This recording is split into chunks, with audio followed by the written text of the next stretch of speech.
Oh yeah, that's right. You've been mixing.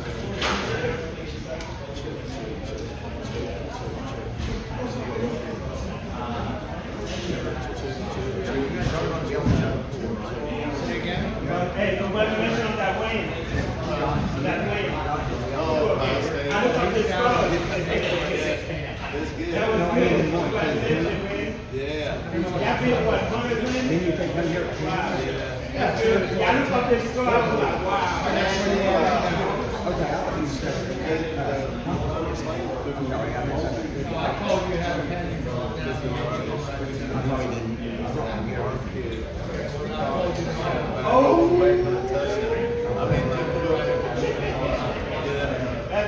That's good. Is that little short run? Yeah. That's good.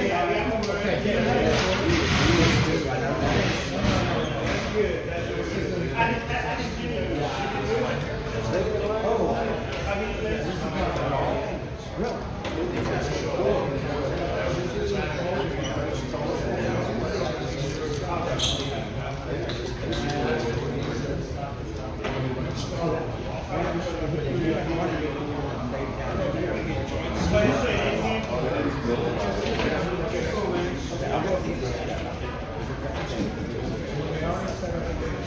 I just got out.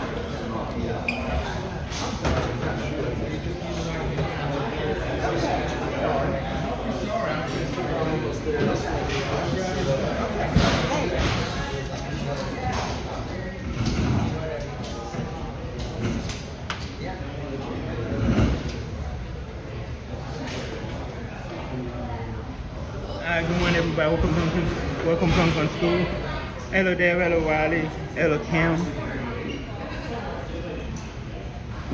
hello Michelle. Good morning, Deb. Hello, Deb. How you doing? This is Honky Tonk School on Labor Day morning. Thank you, everybody. I was able to watch my live over the weekend. I had fun. It was amazing. Hello, Violet. Happy Labor Day.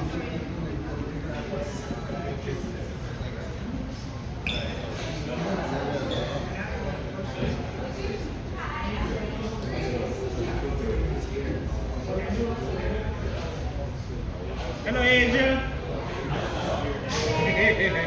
You got your hand full.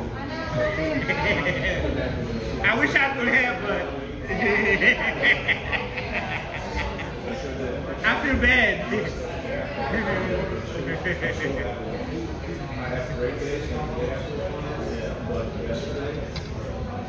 Took me an hour. Looking around.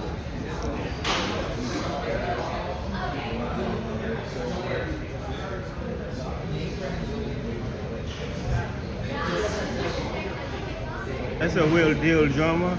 Oh man, that's a good name. Dude, that's a really cool name. Real deal.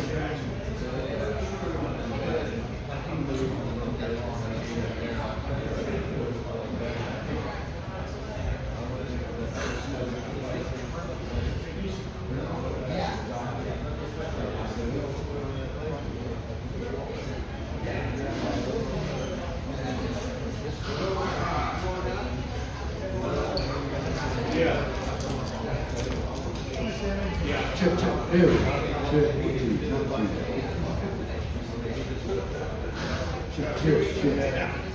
What's up, Darren? How you doing, man? You know you're on camera.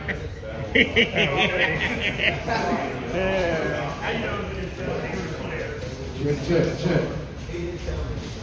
It's so quiet. It's going to be a little stage.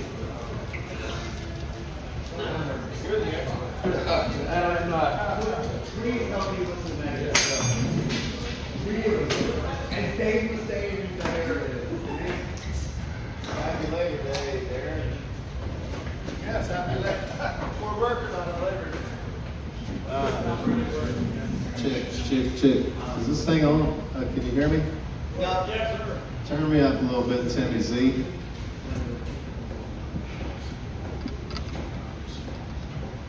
How y'all doing? Good to see y'all. Happy Labor Day. Woo! We're working on Labor Day. We'll make it we're gonna get to the music today. We'll keep it short and sweet because I know people's got plans and all that stuff, and I do too. I'm gonna bring Darren or John Bazilla to talk to you about the studio real quick, and then Darren will say some stuff, and then we'll make some music. Okay? What's going on, guys? How many recording artists do we have? Are you sure?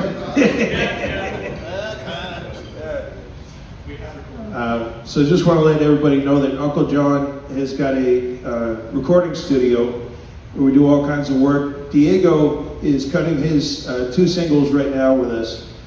And what we did was they hooked him up with Rod Jansen and Darren over here. These guys have a lot of credits, a lot of experience doing that kind of thing. We basically hooked them up and improved on the demos that he brought to us. I like to think so. And now we're putting a shine on it, so can't wait to see what we end up with. Every week I've been talking about the fact that we do more than half of our business is social media content.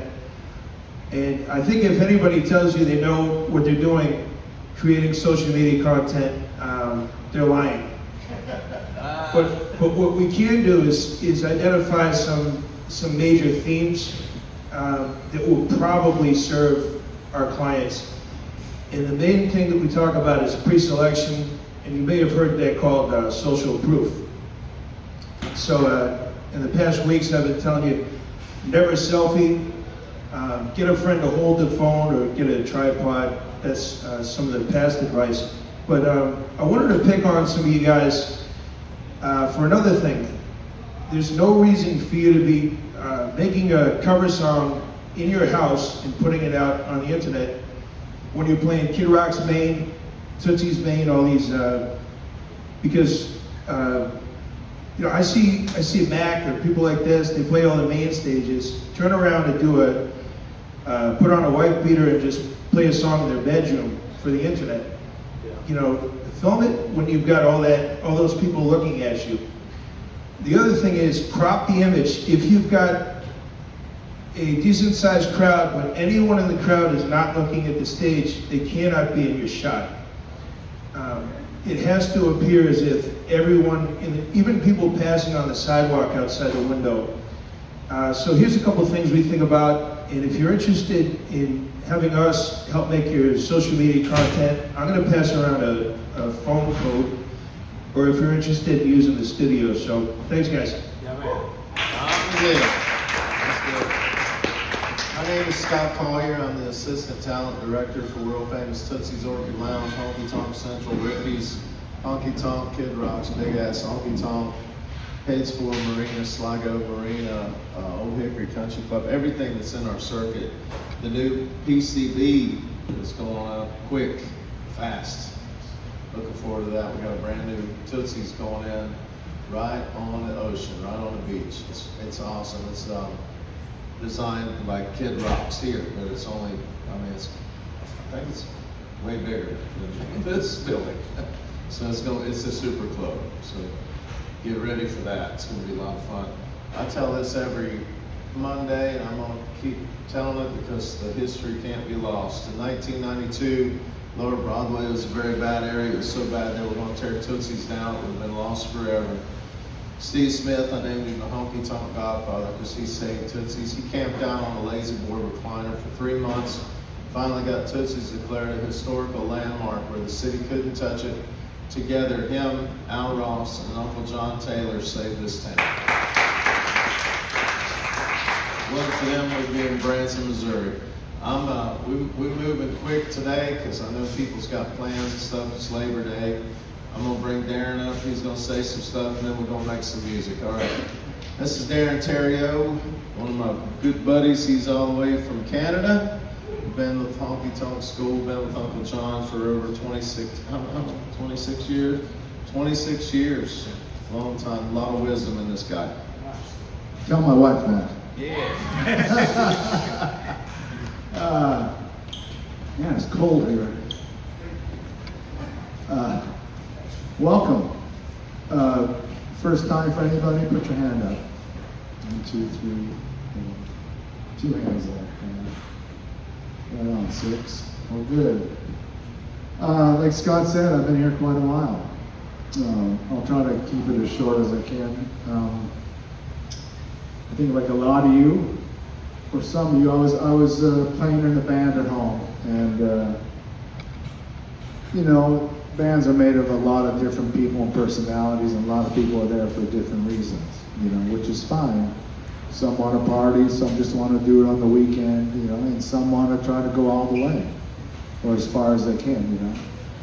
And I was the latter. I just love music, and I wanted to, you know, I wanted to be on the big stage, not watching it from the seats, you know. And after one frustrating gig, I said to a couple bandmates, "That's it. I'm going to move to Nashville." You know, and as it came out of my mouth, I was kind of like, "Oh shit! Like I'm accountable now. I can't show up for the gig next week. You know, I can't."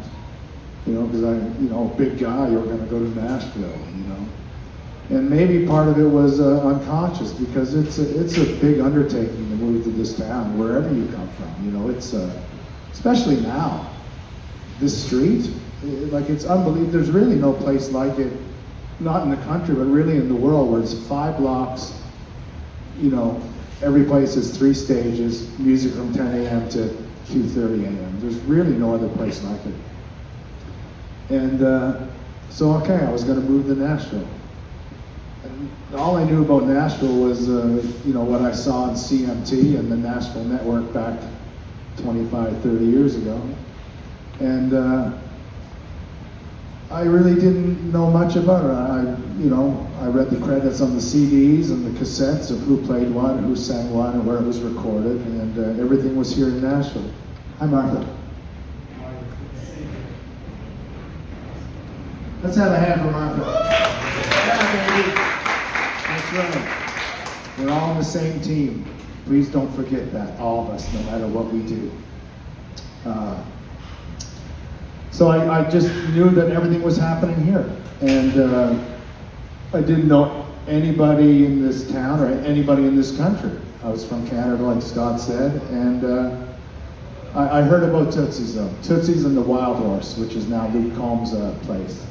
You know, they used to have a bunch of TV shows about line dancing at the Wild Horse, or live from the Wild Horse. Artists of the day would do like a show there. And I knew of the Wild Horse, I knew of Tootsie's. And I thought, okay, I'm here. You know, I got here January 25th of '99. I remember the first night in town. Stayed at the Super 8.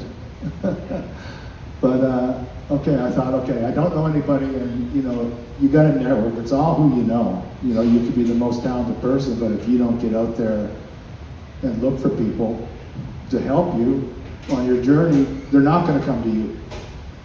I do know that. I've been making a living as a musician for 35 years. I left home at 20. And so I got here, and okay, I got to meet people. I heard of Tootsie, so I walked in, and I was immediately struck at how small it was. You know, it was just, I guess I imagined it was this huge mega club because there was such historical press about it. And I walked in, the drums were right over my right shoulder, and the bar's there, and Julie's there. She's still there. Wonderful lady. And I walked in, and there was a band playing. I went to the back there, and I was kind of struck of how good they sounded. Like everybody, like I never heard a band like that before. Everybody was playing for the song. Everybody knew what their job was in the song, and if they did their job, they create this beautiful piece of art. You know, they weren't using the song as a vehicle to showcase their latest chops, their double bass, or their slapping, or their shredding, or, you know, just they respected the music, which was, I've never heard that before, because I was always in bands where, you know, we'd play a country song and the drummer would, every chance he had, he'd do a double kick fill, or the guitar player would do like hammer-ons. You know, it just, I never witnessed people really playing for the whole. Their egos were checked at the stage. They did bring them on the stage, and they all loved the music so much they knew if they all worked together, it'd be this amazing thing, and it was. And as the gig went on, the singer started introducing the players in the band. You know, here's Johnny Carpenter from Mark Chestnut's band. You know, here's John Huey from Conway Twitty and Vince Gill on steel guitar. You know, here's Joe Reed on bass from Merle Haggard. You know, here's John Layton on electric guitar from Tracy Bird's band. And then I kind of got it. These were all the pros. They were all the pros that work for the big artists. And you don't get an artist gig unless you're a professional. And then it kind of clicked. Okay, I get it now because I've never witnessed the band like that. And the singing was wonderful, and the harmonies were wonderful, and it was just it was eye-opening. It was like I was struck by a bolt of lightning. Oh, this is how it sounds like. This is what it's supposed to be. And I kept coming back night after night, and when you recognize a familiar face in the crowd, you know right away, as you all know, okay, he must be a musician or must be something in the industry, or maybe a super fan. But the singer came up to me on break and said, hey, I see you here. What's your deal? Where are you from? What do you do? I said, I just moved here. I play bass. Oh, you want to get up? And part of me thought, oh, yes, perfect. But I didn't really know the songs. I knew maybe 10% of the material, because these were all guys that were my age now or older that played all the songs they grew up on. Songs from the 60s and 70s that I didn't really know. And I thought, luckily I had this insight that if I get up now and I just make a bunch of mistakes, they'll be all kind to me and shake my hand, but that'd be it. That would be my chance, because you only get one chance to make a first impression. There's no second chances. And that was my only portal into this big league. And I thought, okay, I can't go up now. And I said, thank you. No, I'm just going to keep listening. And I kept coming back night after night. And I thought, how am I going to learn these songs? I don't even know the titles of half of them. So I went to Radio Shack and I bought like a mini tape recorder, and I kept it in my coat. And when the song came on, I didn't know I would record it. And of course the quality wasn't good, but I could get the changes in the structure.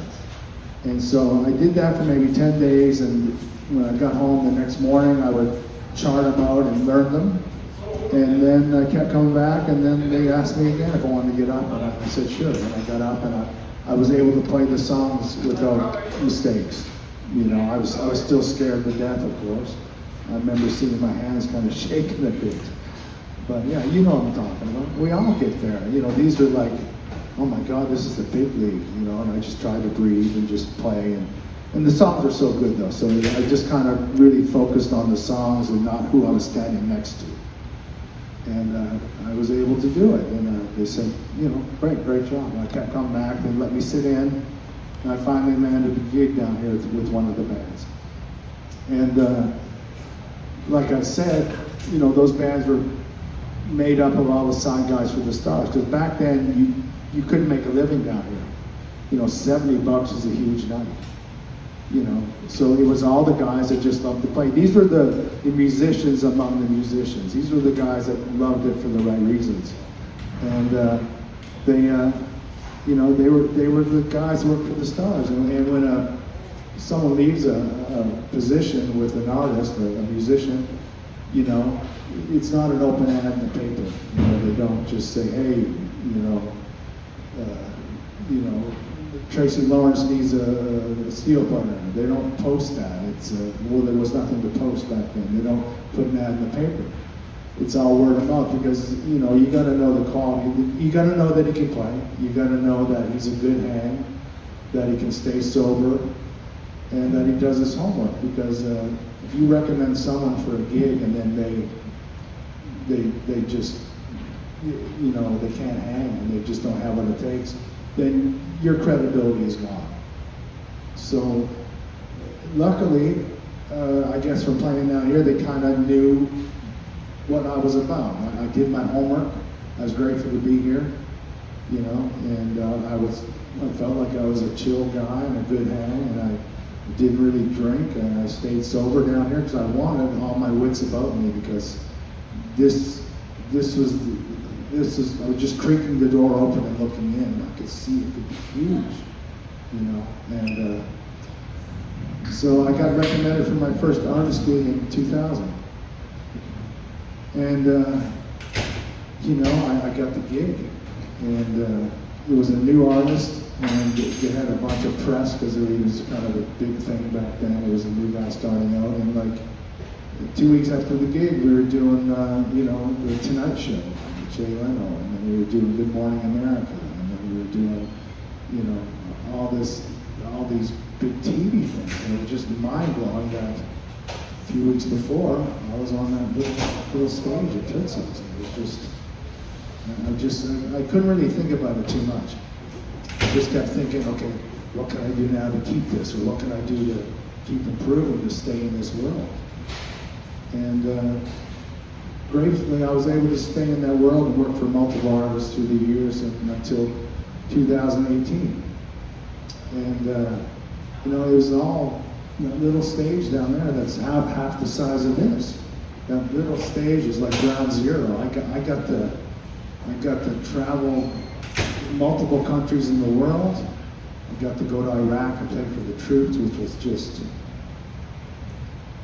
so heartwarming, because they were just so grateful for anything from home. You know, one of the soldiers gave me his coat. I still got it at home, and I wear it sometimes when I do yard work. But yeah, it was just amazing. I got to do TV stuff. I got to meet so many of my heroes. A lot of these artists I passed on now, and players, but I got to meet them. I met Scotty Moore one time, Elvis's first guitar player.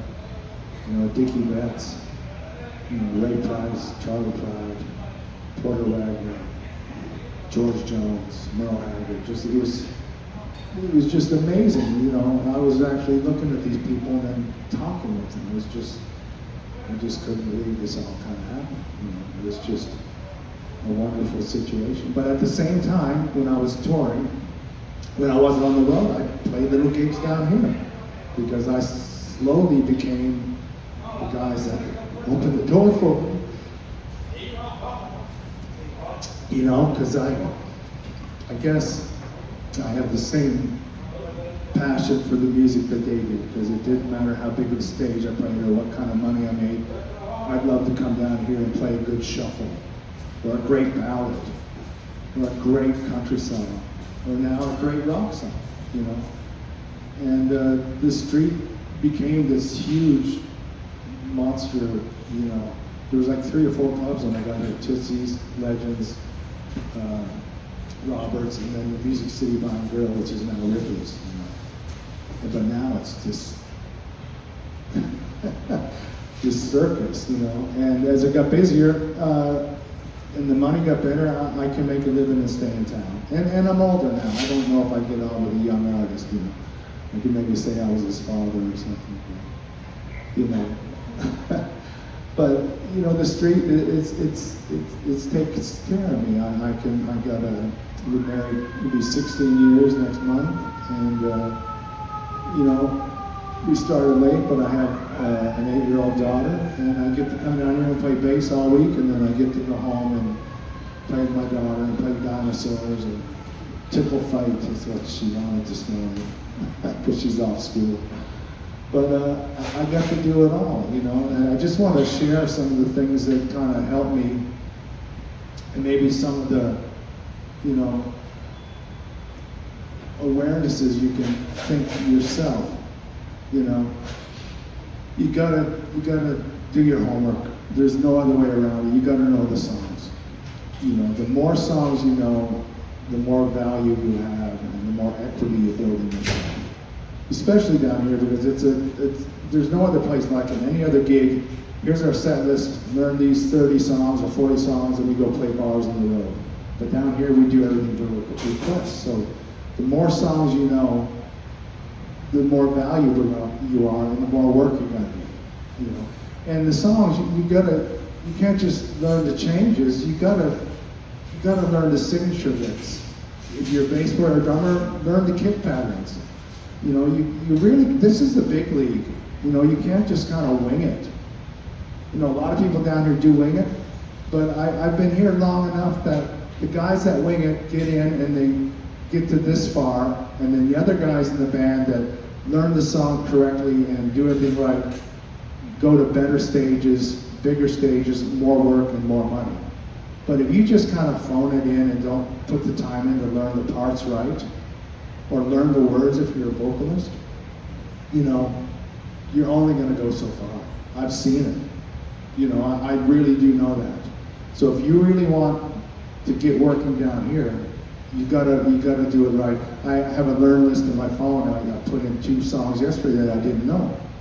You know, and I still chart songs weekly, and I think I know a fair amount of songs. You know, I've been playing down here for 26 years. You know, but I'm still learning songs, because if you get a name very quickly, if a song comes up and you don't know it, and then next week on the gig he calls again and you still don't know it, okay, he doesn't do his homework. Who else can we call? You know, because right now there's a surplus of players and singers, and if you don't do your homework, there's someone else that will, and that will take your gig. It's just the reality of the situation. So do your homework. You know, learn the songs correctly. Just don't wing it. If you wing it, you're going to go so far. That's the truth. You know, real simple thing for any job: be early. Somebody showed up today about an hour early. That shows me he's serious about this chance. You know, it's wonderful to see. You know, if you got a gig, and I'm just going to pick on guitar players. The guitar player runs in at downbeat at 10 a.m. and he's stressed, and the band's stressed because the manager's telling the singer, "Hey, our doors are open. We got to start," because now there's so many options. They'll just go next door or go upstairs. You know, and the manager, you know, the guy that is over the manager is going to give the manager hell, because, hey, these numbers aren't right. What's going on? You know, if the band starts a half hour late, it's not good, and you get a name very quickly. He plays great, but he's always late. Who else do we have? You know, you got to show up sober. You know, the days of coming down here and getting half in the bag and just jamming are really over now, because it's a very competitive place. And you get a name very quickly. Well, he's great, but halfway through the set, he's drunk and he can't play, or he's on his phone, he's not paying attention. All right, who else do we got on the list? Because there's so many players for each position, and front people too. This all applies to everyone on the stage, these analogies or these situations, because I've seen it happen. And then you got to be a good hang. If you're really jaded and angry, you know, nobody wants to be around that. We all have our suffering. I certainly do. Everybody in this room has their suffering off the stage. That's just part of this journey. You know, that's just being a human. But if you bring that to your workplace, nobody wants to be around that. You know, all right, who else do we got that's not so angry, that's not pissed off at everything? You know, they're going to call somebody else. And if you find you're in that position with someone that's really struggling, maybe offer some kind words, bring them a bottle of water, because, you know, obviously if he's that or she is that upset or jaded, they're probably getting no kindness from anybody, and you'd be surprised what a little bit of kindness can do. I've got these little red flowers in my backyard. They look like a star, and they close up at night, but in the morning they open up, and they're so beautiful. You just give them a little bit of sun, and you'd be surprised what that can do.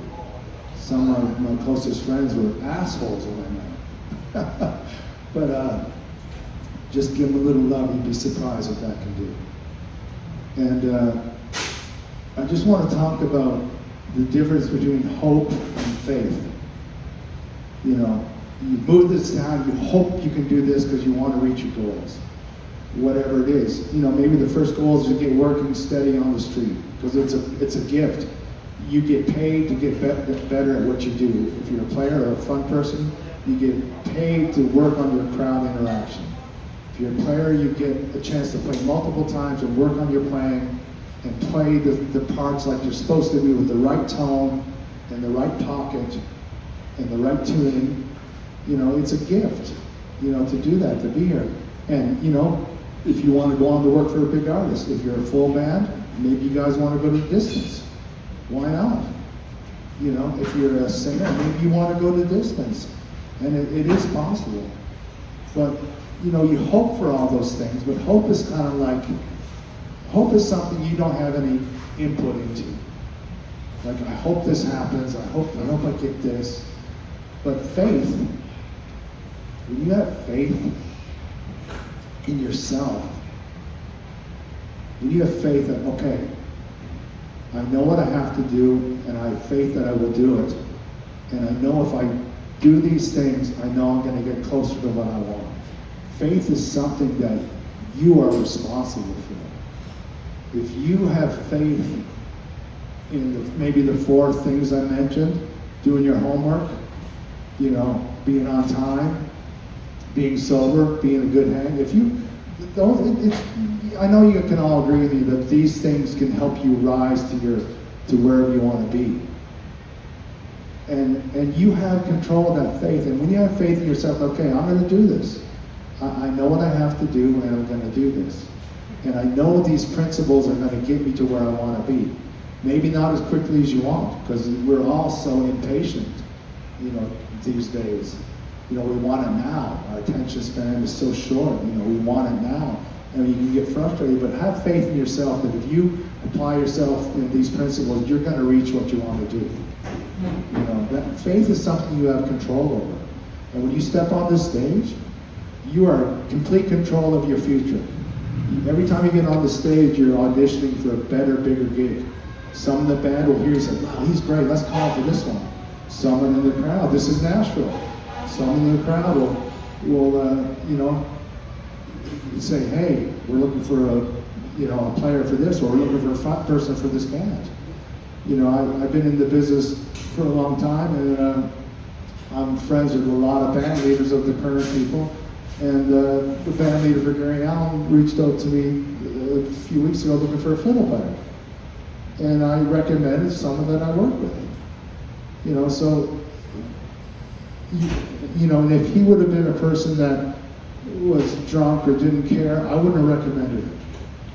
You know, so every time you get on that stage, you're in charge of your future. You do have input. You have input on your future. Because someone in the crowd, someone on the stage can help you get a little closer to what you want. You know?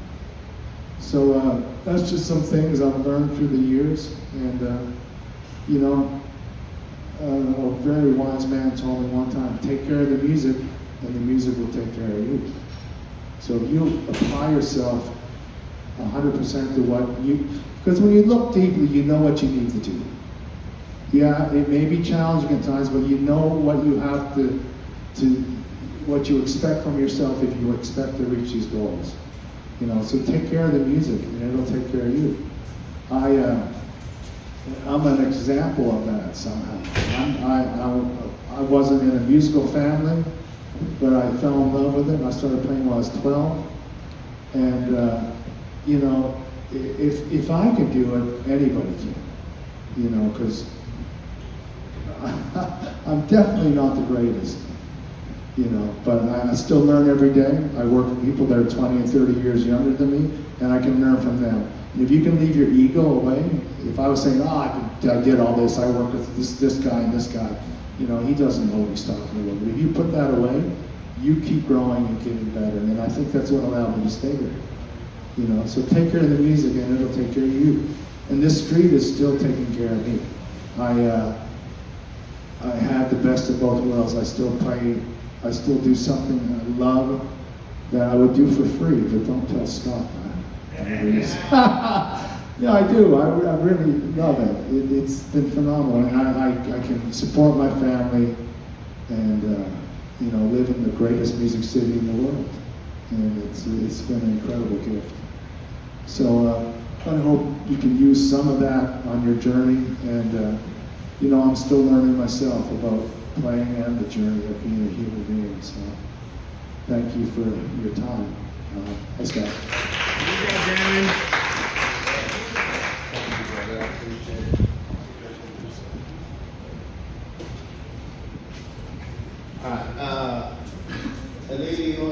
stuff and then we'll make some music? Sure. Come on up.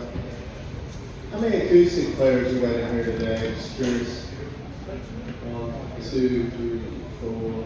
You're acoustic player? Okay. Acoustic players. Needs gonna say some stuff and then we're gonna run acoustic first and then we'll bring the band up, okay? Do that. All right. Good morning. How are y'all? How about a hand for everybody here? Darren, TPA, Scott, Timmy. The rest of the world has today off. And here you all are. You guys are awesome. Yeah. So very thought-provoking. Darren, thank you very much. You know, about the faith, and I was thinking too, I think it even breaks down more maybe like the faith to know that if you don't do it right this time, that you know that you're gonna work on it until you do it right. Like it's faith in the process, right? Faith in your ability to persevere. Because I don't know about you guys, but those are my heroes, the ones that just are undauntable, that just persevere and just keep getting up and going after it. And when you see those people conquer it, oh, that just lights me up. That's why I get out of bed in the morning, right? Is to see you guys grow from, you know, just, I love it. So it is, it's faith in knowing that, okay, no matter what happens, I'm not quitting, I'm persevering. And that's very powerful. I think in this business, especially, that's important, like to develop a thick skin and to persevere. Because it's such a personal thing, right? It's such a personal job. It's to stand up in front of a room full of people you don't know and to play and sing and show your personality, what you have to do. That's like standing up there naked almost, you know? I mean, it's not for the faint of heart. And how much do we all respect that? Somebody that can get up there and just be comfortable in their own skin. I mean, that's what makes me lean in, and that should be our goal. So, goodness. I was thinking backwards today. Okay, so success on a gig, what is that? What does that look like? What does a successful gig, how would you define it? Who wants to weigh in on this? I will call you out if you don't raise your hand. It's my favorite thing to do, yes. The crowd enjoyment, 100%, because we're there to entertain them. First and foremost, man. They don't care how good you are, how much you know, until they know how much you care. Like it's that, absolutely, that's why we're there. And it's such an honor and such a gift. Scott, did you want to say something? Making money is easy. Making money is easy. It's easy. Yep. Anybody can make money. Making memories is the thing that you're gonna. That's what I look at. You know, like if I make. That's Do you what want to come talk about it? It's easy. Woo, Scott! I gauge my gig off of. Well, for every time we get done playing, we all go down in the basement. Me and my band do. We have a meeting. Like we don't run other gigs or anything. We sit there, count the tips, and we have a meeting and discuss the songs that went over well and the songs that kind of tanked, you know. But just something we do that makes us better. I don't really gauge, you know. A lot of people say, "Man, did you have a good gig yesterday?" I'm like, "Yeah, well, did y'all make good money?" That's the first thing out of their mouth, you know. And I never really gauged my gigs on money or the tips or anything like that. Last Monday, I'm up here playing and it's a packed house and there's a little kid in a wheelchair. And just the simplest thing, like my drummer, as soon as he sees a kid in a wheelchair, he's handing me a stick before I can even ask for it, you know what I mean? I'll grab a stick and take it down to him. Or a guitar pick, just little things like that, and their face lights up. That's why I got into music. I got into music for the memories. I didn't get into it for the money. Tommy Barnes wrote Indian Outlaw for Tim McGraw and wrote a bunch of hit songs in the early 90s and late 90s. And I was talking to him when I first moved here and he said, man, he said, what'd you move to Nashville for? Did you move for the money or did you move for the music? And I said, I moved for the music. He said, well, he said, the money will come. Well, he was right. It's true. That's the truth. That's the best advice I can give you. I gauge mine off of the memories that I make. Awesome. Okay, who else wants to weigh in? What is a successful gig when you get home and you're like, that was a great gig? What is that? What are some of the things? Mac. Oh, yeah, you come on up here. Yeah. I don't know your name, but yeah, I'm throwing you under the bus. I'm Dave. What's your willing with it? Dave? Dave. Nice to meet you. I had no idea you were going to tell me to come up here. I was just going to say when the place wants to have you back, when they said you did a good job, let's get you in here some more. That's all. That's a good gauge. Absolutely. Okay, what else? Diego.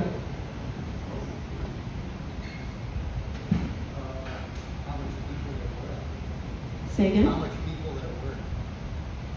Come up here, I can't hear you, I'm sorry. I'm a drummer, so I did it to myself. How much people there were, like how busy it was. So the amount of foot traffic, okay, and people staying, sitting in their seats, people enjoying it, people leaning in, not on their phones, not watching TV, right? People actually engaging. That's a successful gig. Aaron, come on up here. Aaron is one of our seasoned veterans.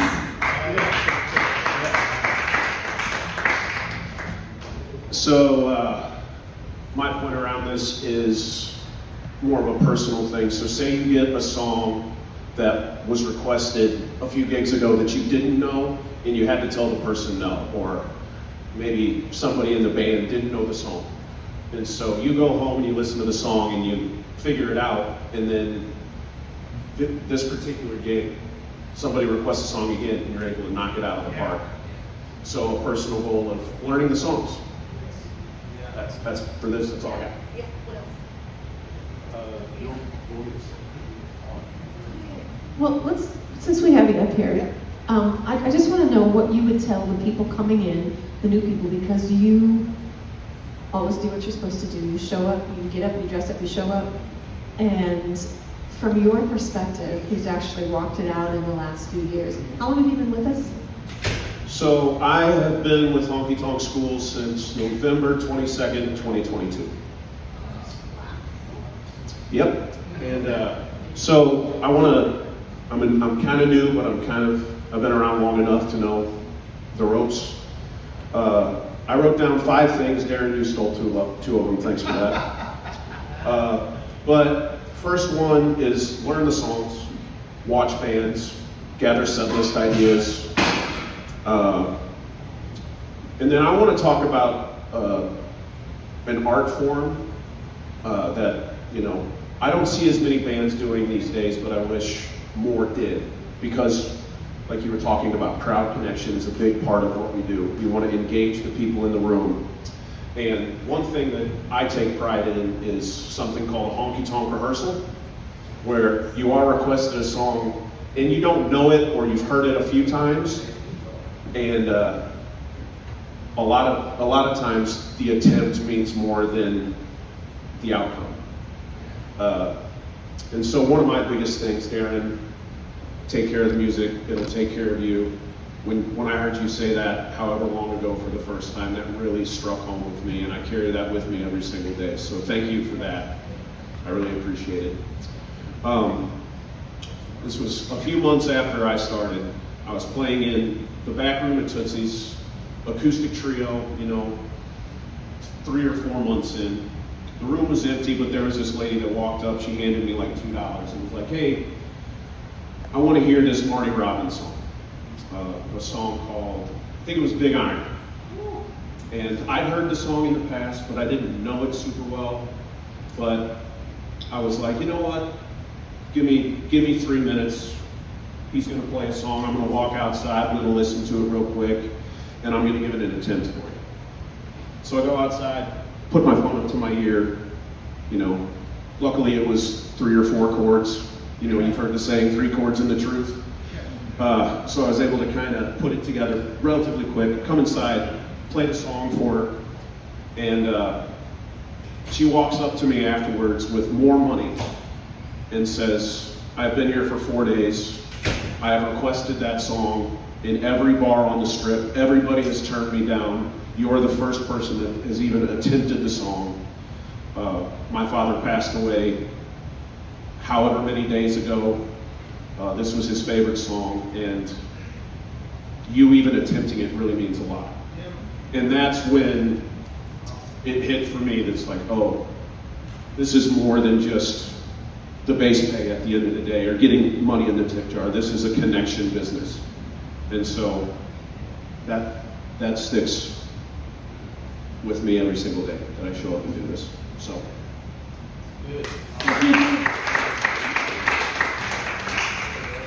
So I don't usually do this, but if you're going to tell them one thing not to do,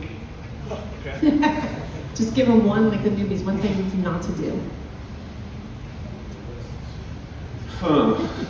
Could go a lot of different directions with this. Well, I'll be very honest. You know, an occupational hazard of what we do is alcohol.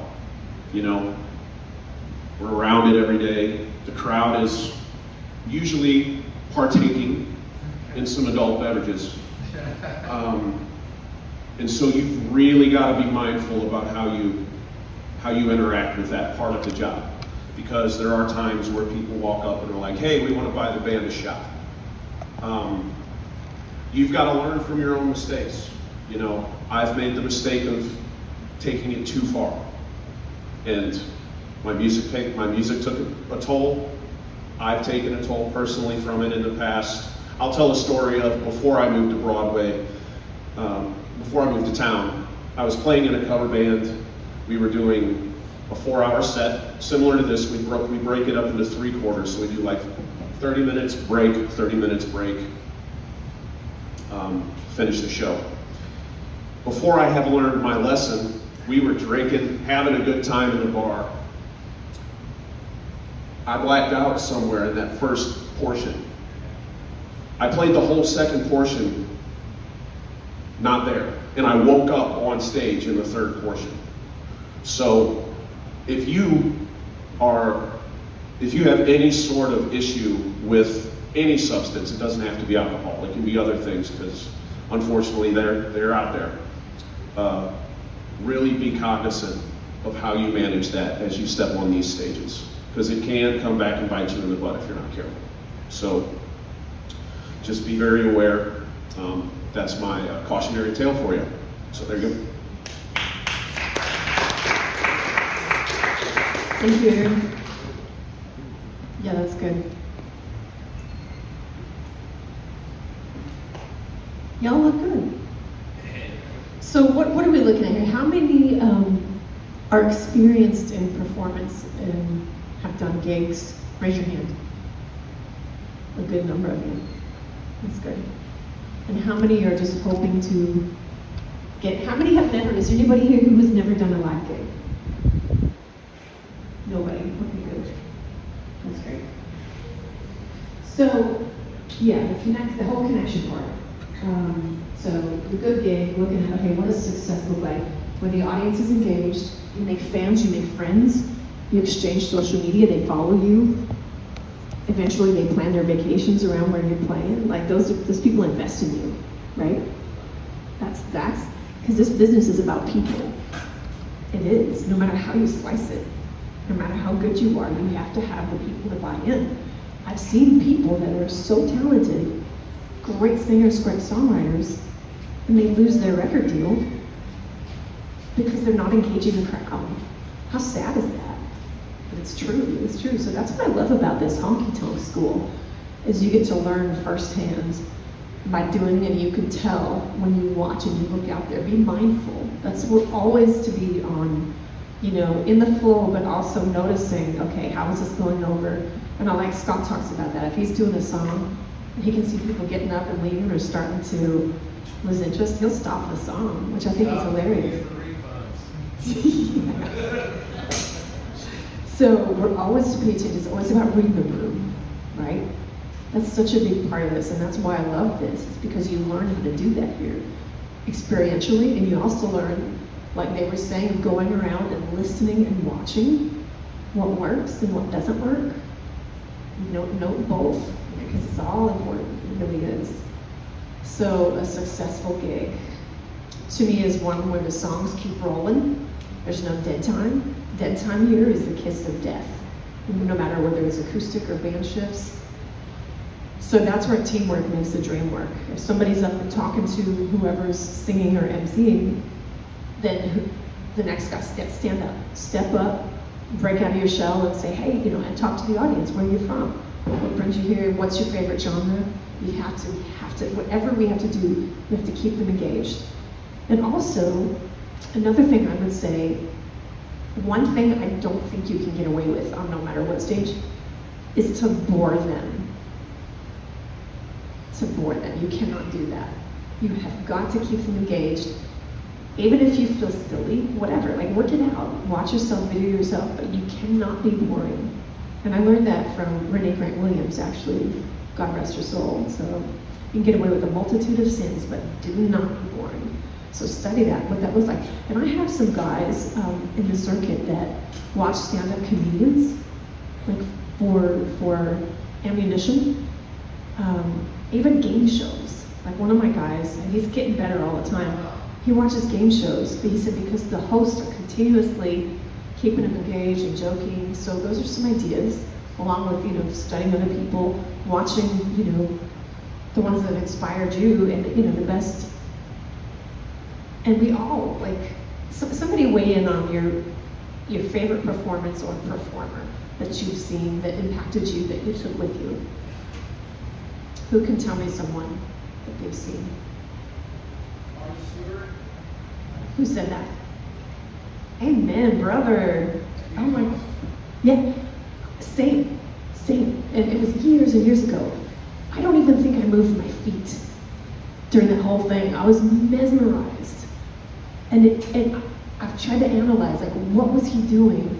And he has such an intentionality. Like, you feel like he's looking you right in the face. Like, he's got that connection. And it wasn't, what was it for you that you loved about him? He was opening for Brian Setzer at Greek in LA, and I think he was better than Setzer. Setzer was an amazing player, but yeah, just the whole engagement, you couldn't take your eyes off him. Yeah, it's fascinating. And I've tried to analyze, because that's what I do. I try to analyze, okay, because somebody that's good at something, they make it look so easy, right? Like Scott, you go watch him, and it seems, you might think, well, anybody can do that. Oh, no. No, it's a skill set, it's a gift. And people that are good at things make it look easy, but I'm always trying to dig in, okay, to peel back the layers. What is this? What makes this work? What can I glean from this, right? So Scott makes everybody feel like they're his best friend. And it just is so random. Like, he's real creative, and so things will just pop into his head, where he'll just, and you almost feel like the family when they're in the room. And that's, playing with him, it wasn't even like a gig. I was like, that wasn't even, I don't even feel like I should be getting paid for this. It was just fun, being part of that. So that engagement, again, I can't stress that. So doing your homework, learning the tunes, teamwork makes the dream work. So, okay, you get into a room. Well, what's going to keep you in the room? Consistency. Who said that? Consistency, amen. If you're supposed to be there, do it. If you don't feel like it, shake it off. Do it anyway, right? Sometimes those are the best days. Just do what you say you're going to do. That's it. And don't get your own, once you get into the circuit, don't get your own subs. Don't do that. Tell us. Because there's a system that we have. So, yeah, please. It's a number one rule. Don't get your own subs. Talk to us, make us aware, we'll help you fix it. We'll help you, cover it. So, yeah, get up, dress up, show up, eye contact, talk to people, right? See them. People want to be seen. Isn't that the human condition? Right? You can be the best singer in the world, if you're not connecting them and making them lean in, what's it for, right? Yeah. Anybody have any questions or thoughts? What would get in the way of your best performance? What are somebody shout out a couple things that would keep you from performing to your full potential on any given gig? Self-doubt. Who said that? Self-doubt. Derek, self-doubt. It's such a mental game, isn't it? Stage fright. Stage fright. Yeah. And the lyrics. Forgetting the lyrics. And it's how you handle those things, right? Say again? Empty room, emptying room. People leaving.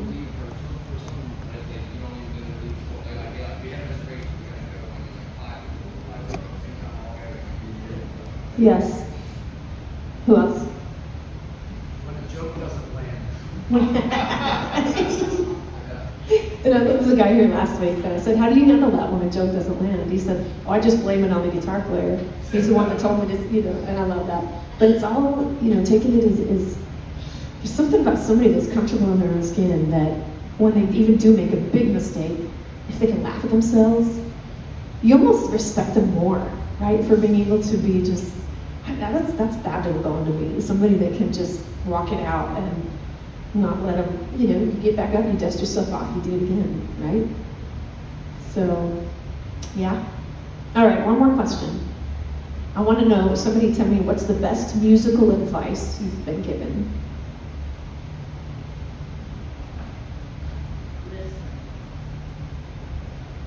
Take care of the music and it'll take care of you.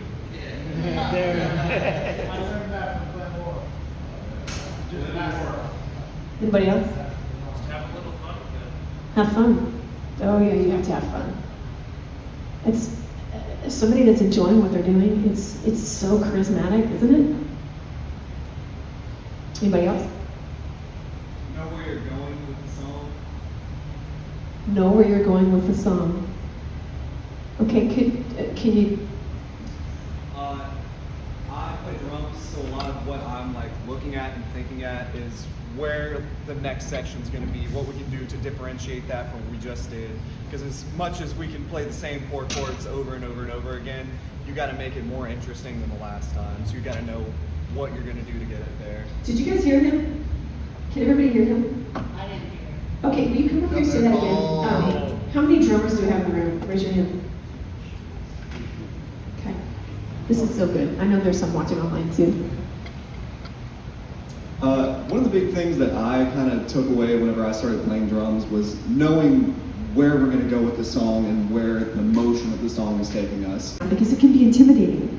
Because you're on stage with, Hank Jr.'s steel guitar player, Merle Haggard's, and they're soloing and going back and forth, and it's up to you, usually, to define what's happening. You're driving the bus. And I had a guy one time tell me to have the mental I'm sorry, you guys, I don't know why I'm talking about this. To have a mental attitude of, y'all are my bitches.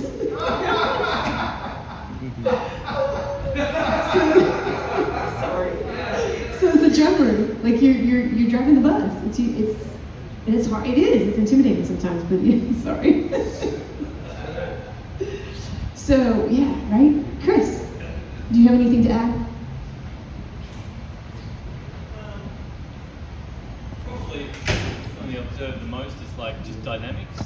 Dynamics. Playing the room in the song, it's not always about bashing the crap out of stuff. Not that everybody does that, but it can be a thing, if it's a small room or a large room. So important. Dynamics are so important. Yeah. And also something that helps me get the tempos right, because that's everything. We have to do that as drummers, right? That's our biggest thing. Is I'll sing the chorus in my mind, and that'll get me right. Because sometimes, if you're hurrying and if you're, that can affect your tempos. Mac. I have a question. Do you use a BPM meter for your BPM, yep. Do you use Yep. Okay. And so part of that is just knowing and memorizing the BPM. And they just discontinued my favorite app. I still have it on my iPad because I haven't updated, but Yeah, they don't, which is very sad, but So you use like a live metronome when you're playing? it's not a metronome, it's more like a speedometer. So if you speed up, the numbers get higher. And at first I was like, that's not right. I didn't just speed up.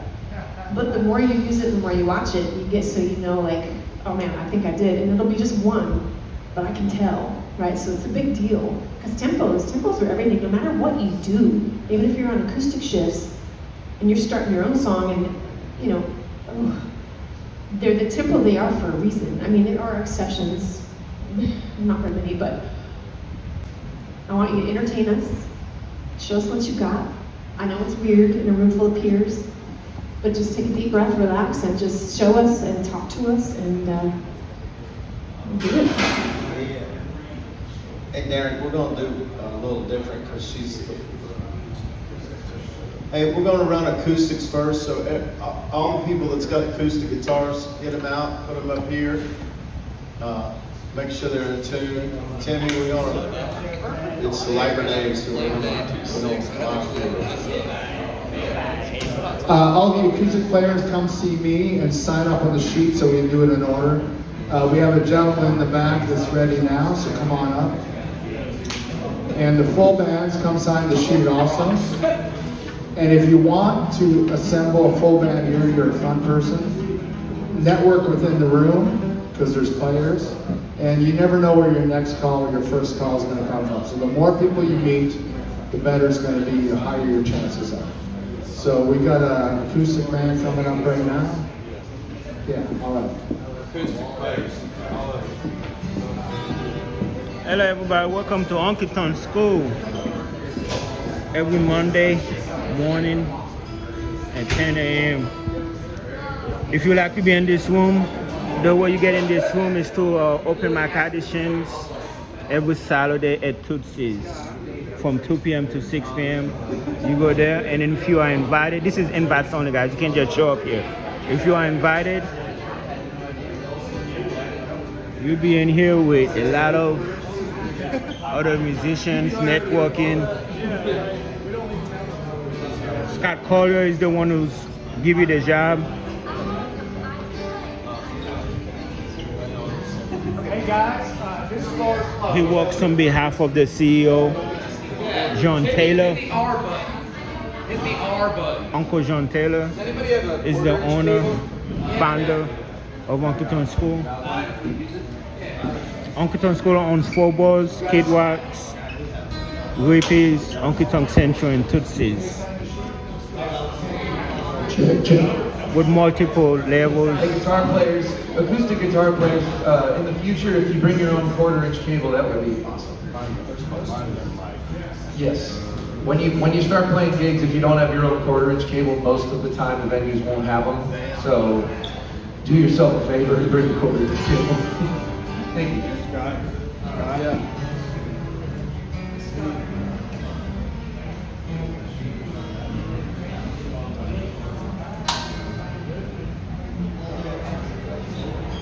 Mike Greer hosts the open mic audition every Saturday from 2 p.m. to 6 p.m. Well, sometimes Scott Collier does it too, but if he's not available, Mike Greer will be the wonderful host. I'm there every Saturday. Rain, snow, shine, Christmas. If you make it past Mike Greer, then you can be in this room. If he invites you, That ain't hard. He's hard on you. If he don't like you, he's not gonna invite you. I've seen it happen. And I've seen people get mad about it. Don't get mad at me, then I'll have to get mad. I don't like Hey getting mad. guys, before John starts, we need everybody to be respectful and listen to the performers up here. If you need to speak, go to the back of the room because viewers out in TV land can't hear with all the crowd noise. So if you need to speak, go to the back. Otherwise, just be respectful like you would like to be respected. Thank you. Thank you, Darren. Appreciate it, guys. Olivia. Start out, this is John Denver.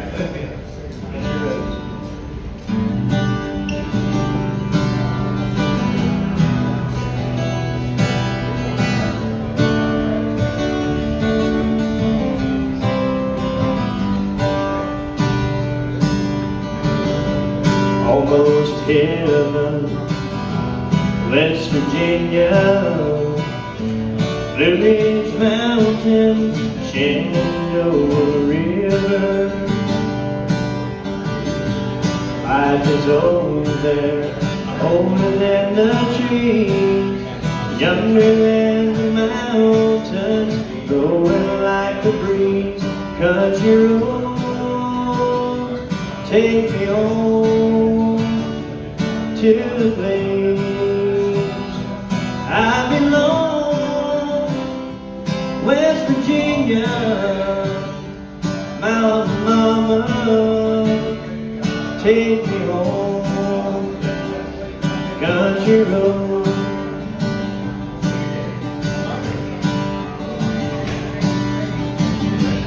Dark and dusty, painted on the sky, misty taste of moonshine, teardrop in my country road. Take me home to a place I belong. West Virginia, Mountain Mama, take me home, my country road. I hear her voice in the morning hour, she calls me. Radio reminds me of my home far away. Driving down the road, I get a feeling that I should have been home yesterday. Yesterday, country road, take me home to a place I belong. West Virginia, Mountain Mama, take me home, my country road. Take me home, my country road. Thank y'all, I appreciate it.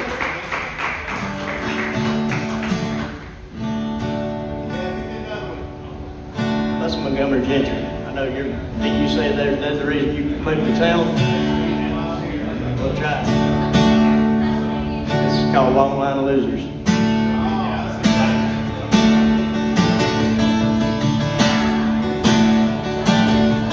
Granddaddy was Irish Cherokee, ran moonshine from here to Tennessee.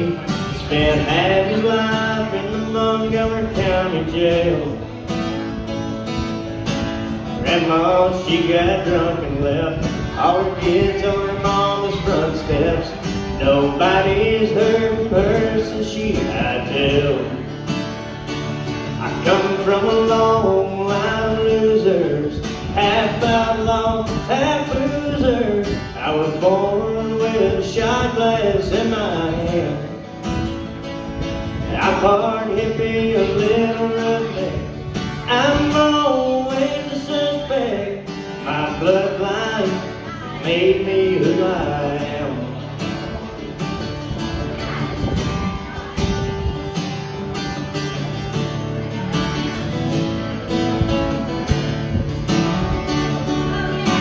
Daddy never been to school, but he shot one mean game of pool. Took a bullet for stealing cars down in Birmingham.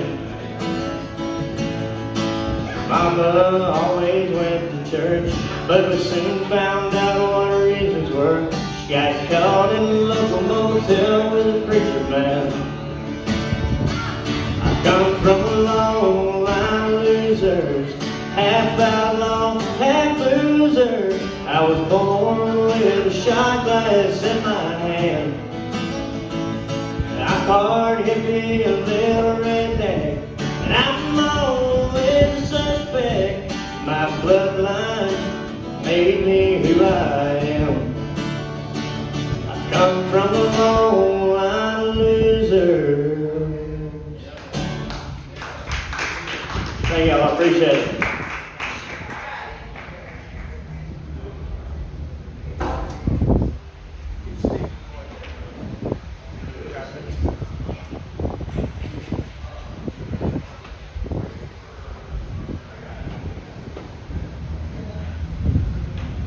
right, Gregory Scott, you ready, brother? Hey, Crispy Jenny, how you doing?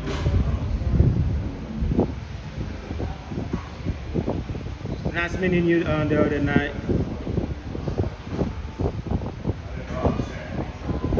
Crispy Jenny, Twitch streamer.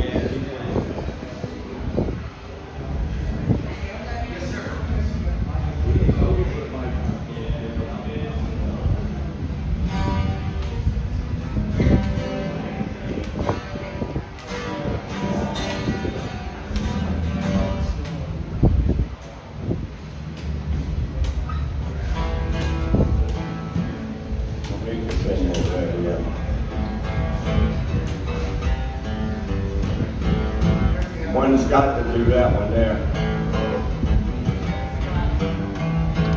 Have you ever been there?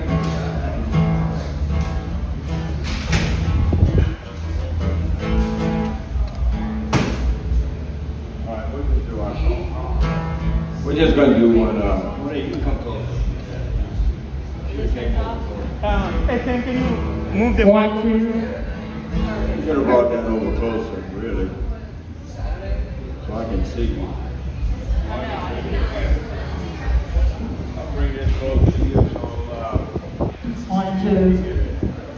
I got to see you. Yeah, we don't want to be in too much that. This one I wrote a little while back. Really looking for maybe a second verse on this song. If somebody's got a hook or a second verse they want to put in on this and get it recorded for me. Somebody can really sing it and do it justice. But I wrote it. When I saw you standing by the door, I could tell that you were leaving. Teardrops in your eyes, they were telling me goodbye. Now there's nothing left between us. There's nothing to recall. It's just you and I alone at last. The silence says it all. How am I supposed to live without you? I don't know. How am I supposed to carry on when you go? So hold me in your arms tonight, maybe kiss me one last. Before you go and break my heart, I go out of my mind.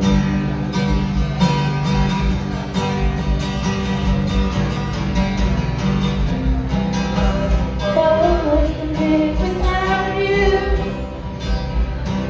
I don't know. How am I supposed to carry on when you go? Hold me in your arms tonight, baby, kiss me one last time. Before you go and break my heart, and I go out of my mind. Go and break my heart, and I go out of my mind.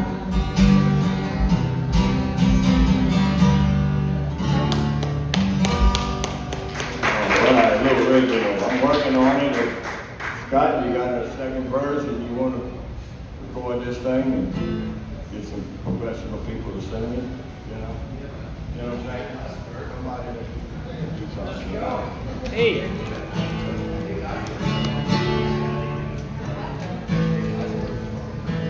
See you in the morning, I should should be sleeping, but I can't sleep alone tonight. I lay here and wonder what you might be doing. Are you alone like me? There was a time when you lay by my side, we laughed and we loved. You're gone. Now that you're gone, and I am all alone, I wonder, are you alone like me? Together forever, we both say forever. Tell me where is forever tonight?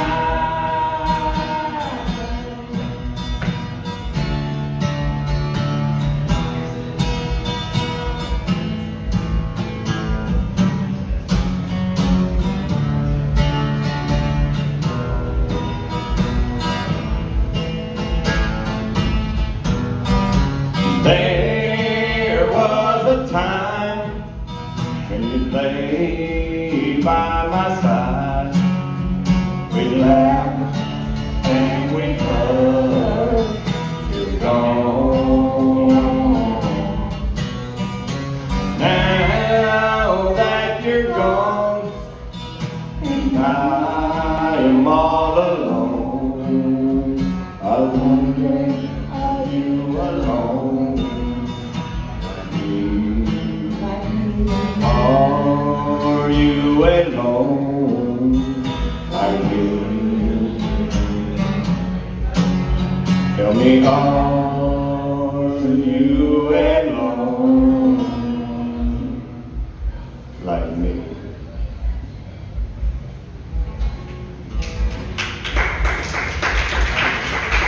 Thank you. That's what it is. I'd like to get some recorded. If somebody could point me in the right direction, get maybe some serious singers to sing, and you know.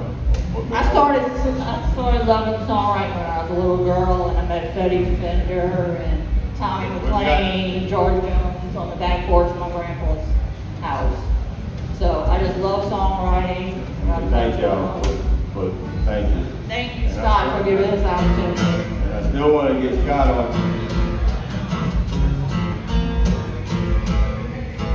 I went in wrong. Stand up. Thank you, brother. I would tell you. Thank you, Rob. Appreciate you. Good job, Monique and Greg. Thank you.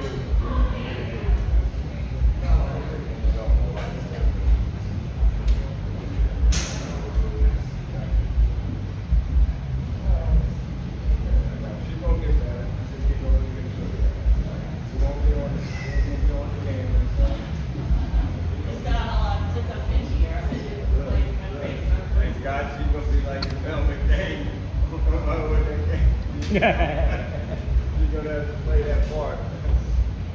Oh, man. All right. Is this mic for a 2-foot Fred? Yeah. For big and rich. David Brookings, is that correct? Yes, sir. All right.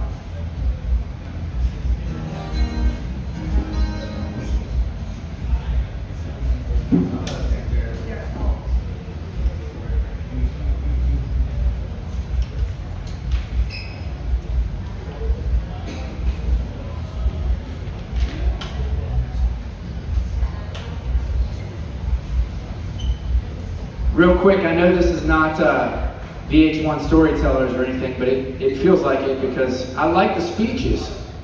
I don't know many of you guys. My friend Trey, who plays down on Tootsie's, told me to give Scott a call, so I appreciate you having me out, Scott.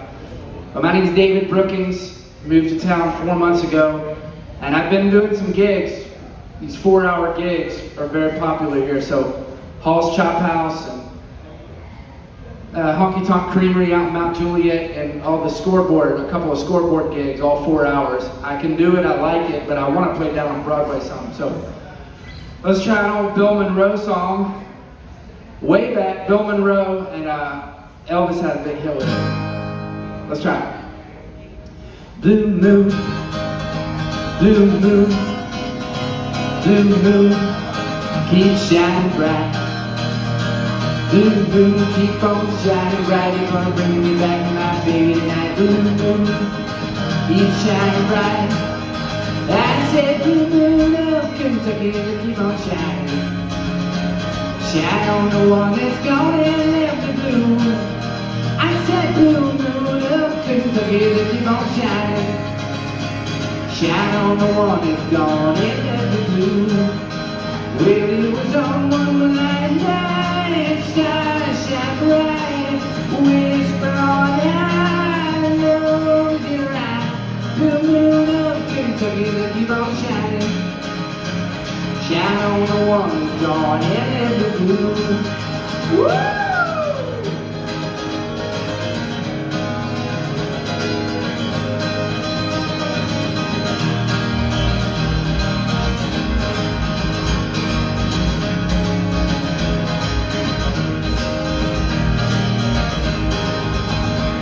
It was on one moonlight night, stars shine bright, whisper all night, love your eye. Blue moon of Kentucky, they keep on shining. Shine on the one that's gone and left the blue. Shine on the one that's gone and left the blue. Shine on the one that's gone and left the blue.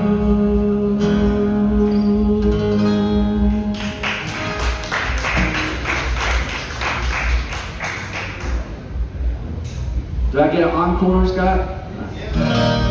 So I try a fairly newer one. I do a lot of the older country, but the more I'm here, the more and more I'm learning new, old, whatever they want. I try to learn it. If I don't know it, I'll learn it for next time. That's one of the many pieces of good advice from this morning. I'll shut up, I've said too much. Here you go. She said, I've seen you in here before. I said, I've been here a time or two. She said, hello, my name is Bobby Joe. Me, my twin sister, Betty Lou. We're feeling kinda wild tonight. You're the only cowboy in this place. And if you're up for a rodeo, I'll put a big Texas smile on your face. I said, girls, I ain't as good as I once was. I got a few years on me now. But there was a time back in my prime when I could really lay it down. If you want some love tonight, yeah, I might have just enough. I ain't as good as I once was, but I'm as good once as I ever was.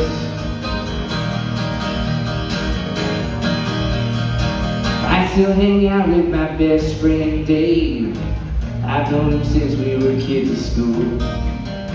Last time he had a few shots, got in a tight spot, us in a game of pool, with a couple of redneck boys, one great big fat biker man. I heard old David yell across the room, hey buddy, how about a helping hand? I said, Dave, I ain't as good as I once was. My, how the years have flown.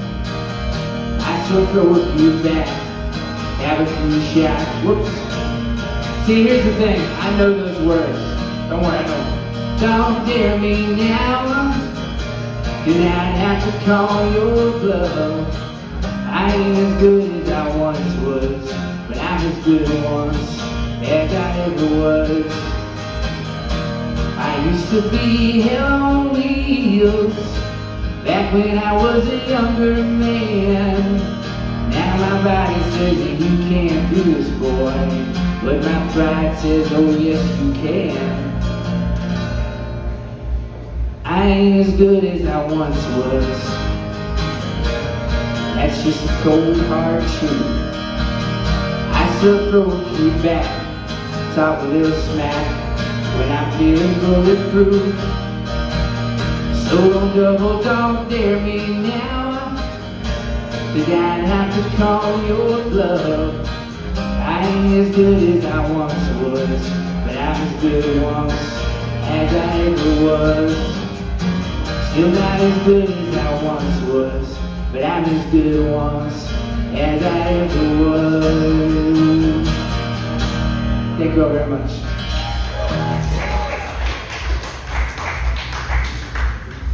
I hate to, I say a few more songs. I ain't as good as But I don't want this to be. Are we muted? Are we muted? Take it with you now. Sure. Of course. First comes the worst. I love my game best. Thank you for sharing. Thank you. Oh, thank you. Scott just told me you're a good friend of Trey Ford. Yeah, you did too. Yeah, no. Trey, yeah. Trey, even to Nashville, Okay. stayed in touch, and that was just moved here. Awesome. Yeah, I love Trey. He's wonderful. All right, next up we have Julian. I'm not even going to attempt it because the writing's kind of squiggly. Come on up. Do you have a cable with you, sir? Yeah, you'll have to use. Yeah, get a cable. You don't have one? I can rent you one, $20.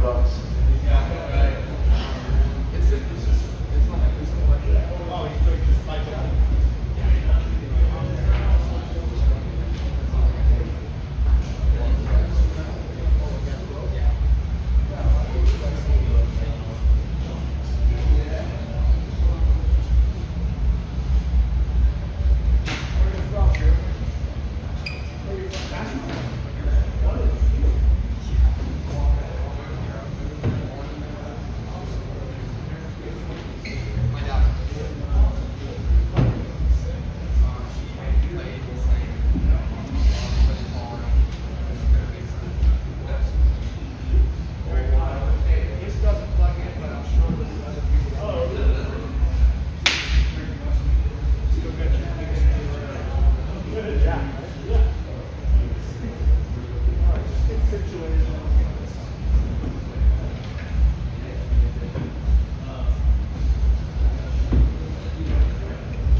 Holding on from a distance. I never wanna intrude. But does he love you indifferent? And I still sound like a fool. Yes, I am, and I always will. Yes, I am, and I always will. Yes, I am, and I always will. So protected, so protected. Till the end.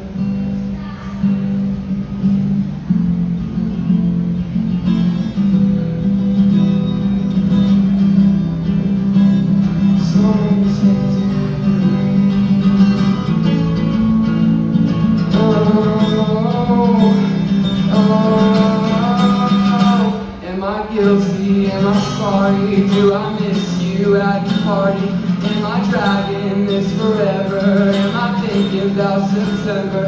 Am I wrecking reputation while you making reservations? Am I lying to my mother that someday I'll find another wife? Yes, I am, and I always will. Yes, I am, and I always will. Yes, I am, and I always will.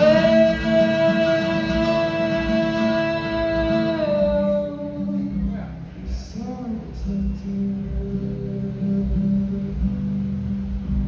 so protected, so protected. Till the end.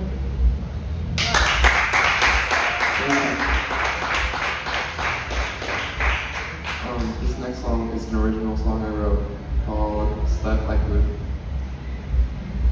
What's it called? Stuck Like Glue.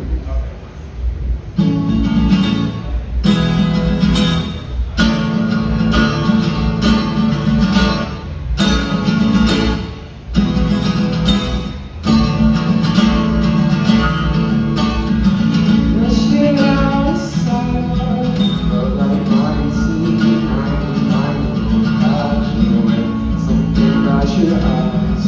Looking innocent mine, just made me feel some kind of way. could be fake, could just be coincidence. But ever since that day, I've been stuck to you. I'm stuck to you.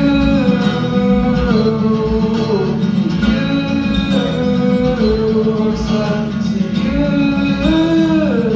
I'm stuck to you like glue.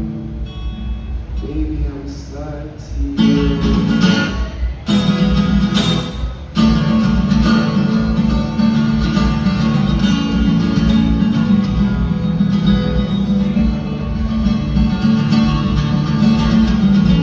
Each layer of your beautiful skin, let me feel the back of my wanted to find each demon that hides deep within. I've loved you once, I'll love you twice. In the next life, nothing could ever pull me away from you. Oh, you. I'm stuck to you. I'm stuck to you like glue. I'm stuck to you.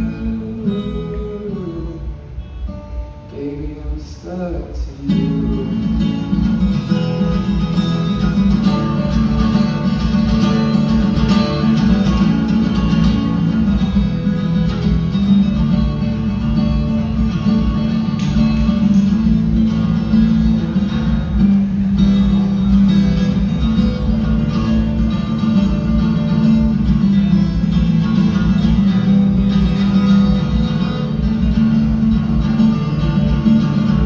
Told us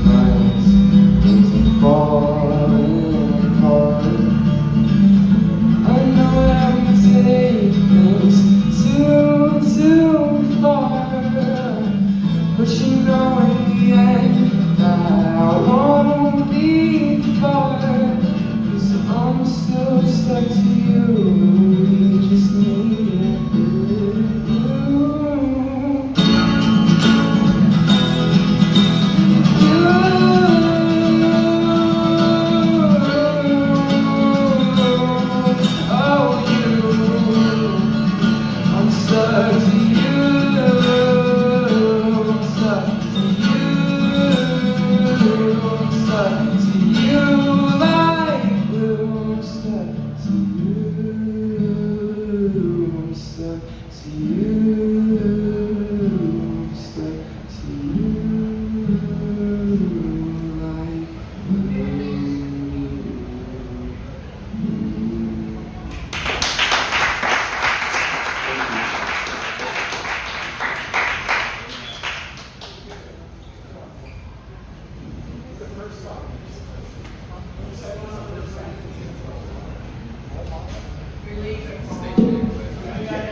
Hello, I'm Nick Hawk.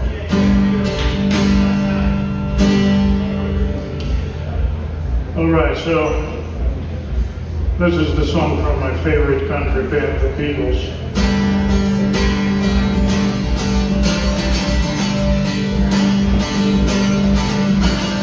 Here I stand with hand in hand, turn my face to the wall. If she's gone, I can go home, feeling a bit small. Everywhere people stare each and every day. I can hear them laugh at me and then hear them say, hey, you've got to hide your love away. Hey, you've got to hide your love away. How can I even try? I can never live hearing them sing there in the state I'm in. How could she say to me, what will I wait? Gather round, all the clowns let me hear them say,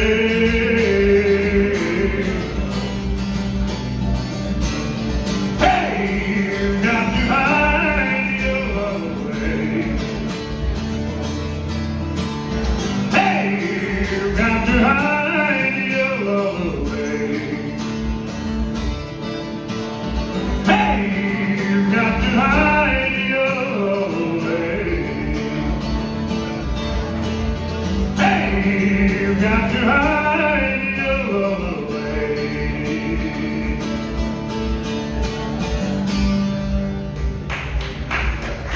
Thank you.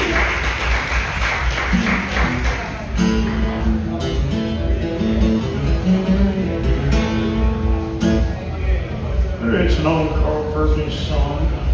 I'm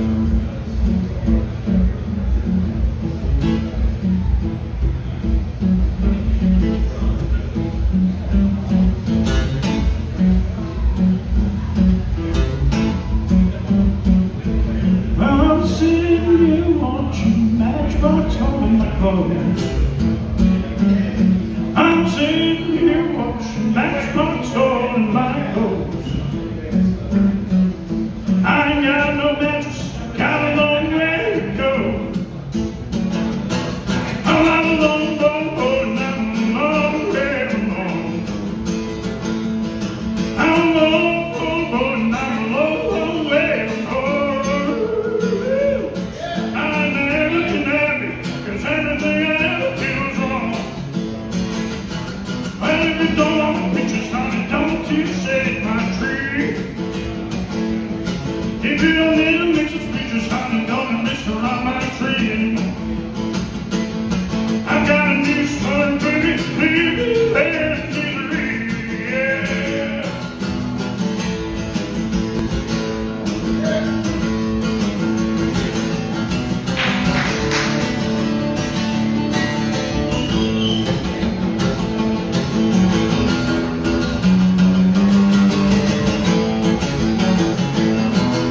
Let me be your will till the day don't come. Let me be your will till the day don't come. When the big don't come, and see honey Bobby done gone. I'm sitting here watching matchbox holding my clothes. I'm sitting here watching matchbox holding my clothes. I ain't got no mattress, how long let it go.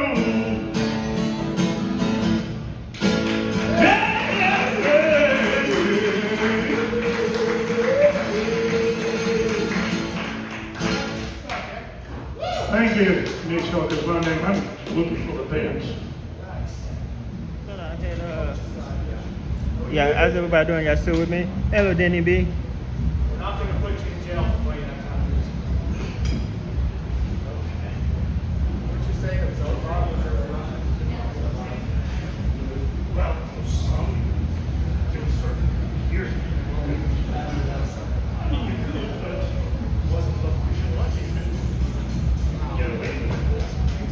Yeah. All the way from Russia. How about that? Incredible. Incredible. Hey, do you guys mind moving that stuff? Everybody's tripping over. All right. David? We have a David here? Come on up. Is it Eisenberg? Is that correct? Yes, sir. All right, come on up.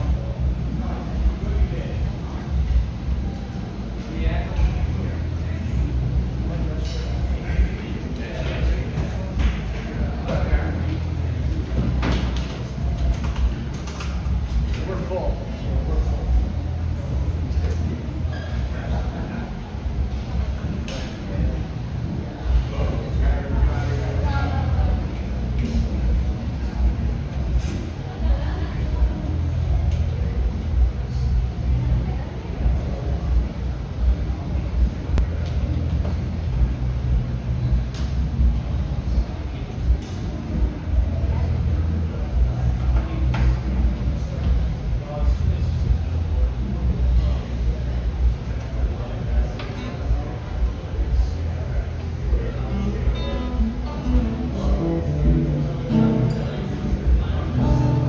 Hello, how we doing, everybody? Glad to be here. Just came today. I got a couple of new songs I wanted to share, and I'm thankful to have the opportunity to do that. I'm not here for any reason other than to share some new music with you. So I appreciate y'all for having me, especially Scott and Anita. I've been playing down here for a few years now. Met all sorts of people through Tootsie's. People like Jimmy Fallon, Joe Walsh. It's been a wild ride. Do your homework, learn the songs. That's what I'm just now starting to learn to do. I'll be playing bass for somebody today. I'm really looking forward to doing that. I got the opportunity to share two songs. So the first one I'm going to play is a country song I wrote a couple weeks ago. And then I'll follow that up with a country song. I wrote a couple weeks ago. This first one's called the Country Love Song Blues. Is my guitar coming out?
Well, I could forget the taste of whiskey, or I forget that she don't miss me.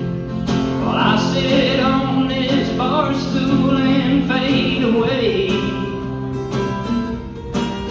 and I can beg and I can borrow, but in time I'll face tomorrow, where I'm bound to find more sorrow than I can pay. No, tell me why would I trade a love song for the tune of a heart that's broken too? And I thought that I would never cry, but I was so wrong. Why would I trade a love song for the blues? I did my baby so wrong, but it was my heart that broke in two. Why would I trade a love song for the blues?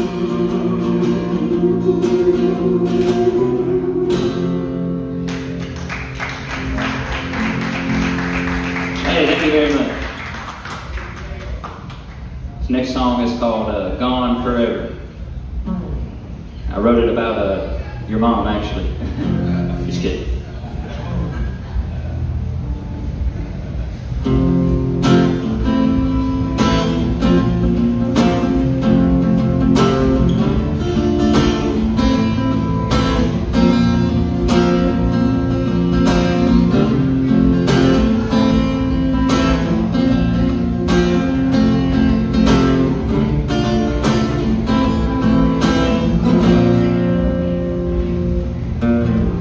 Another morning has come, another dark day has begun, and every day is getting dimmer.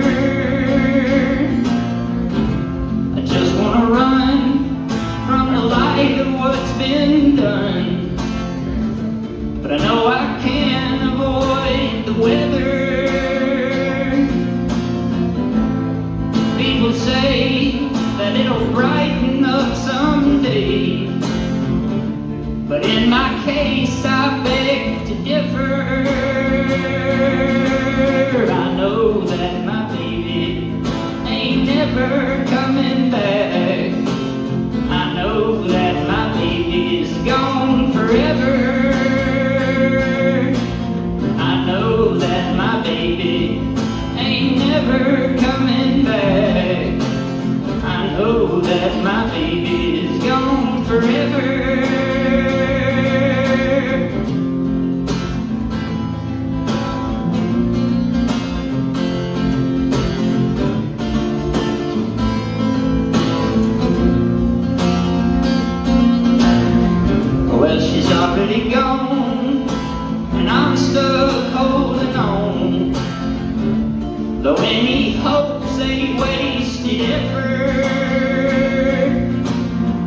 It took a quality fool to treat a heart so cruel and throw away a priceless treasure.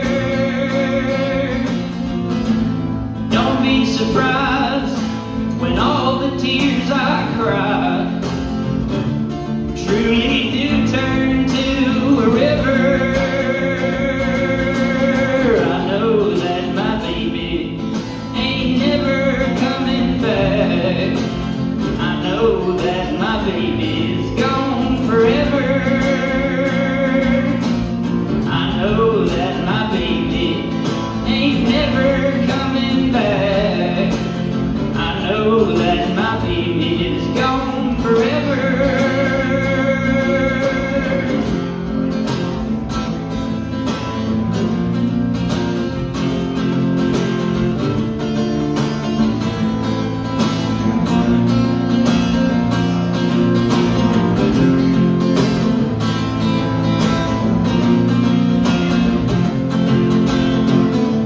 Great job.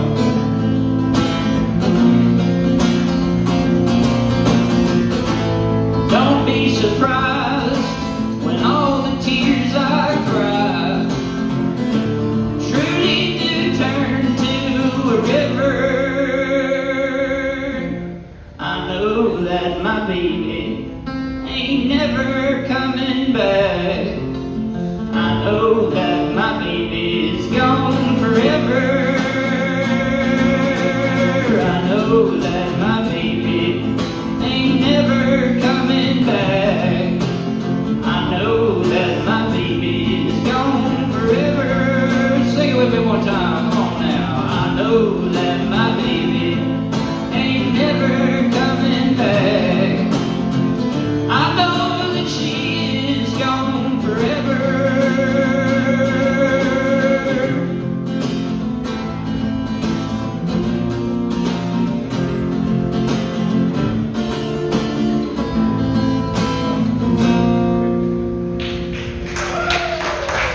Thank you very much. Appreciate it. Thank you very much. My name is David Eisenberg. Love y'all. God bless y'all. Great job, young man. You sounded good up there. I like those songs. Keep trucking. Keep trucking. Appreciate it.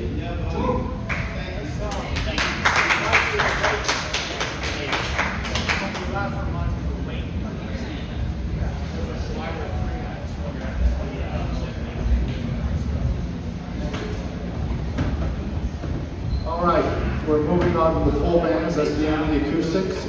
Have we missed anybody acoustically? All right, speak easy, come on, get set.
Yeah. Okay. I'll tell you if I need to speak one, guys. Sounds good. Well, we're called Speakeasy. We're a band out of Troy, Alabama. So Alabama's represent. We came up here, played a couple weeks ago, and now we're in the process of moving. We'll be here late September. So we figured a great introduction would be with an original that's on our debut EP that we released earlier this year. Been playing through the Southeast with. So this is an original called Hollywood.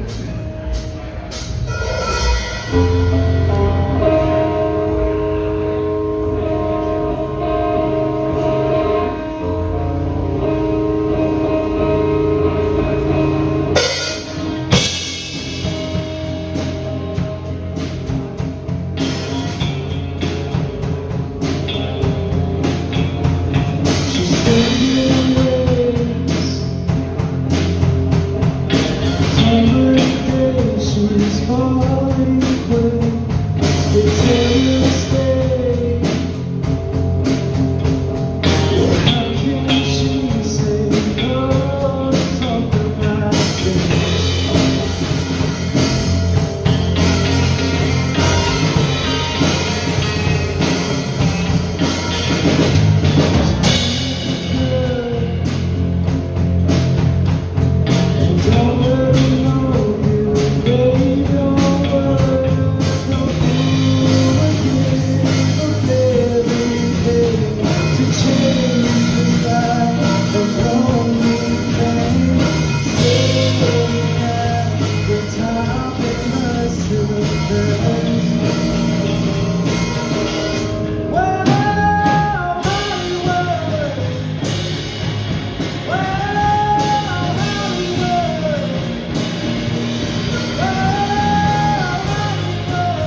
so much, guys. So last time we came here, we were very spur of the moment for the next song we were going to play. The same thing happened today. You did a wonderful job, my man. We talked to him, and his favorite band is Radiohead. So we're like, we're going to play a Radiohead song for him this morning. So let me swap out my guitarist and my drummer, and we'll get this going, man.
Hope that was good for you, man. Enjoy the radio, man. It's a good listen. We're good.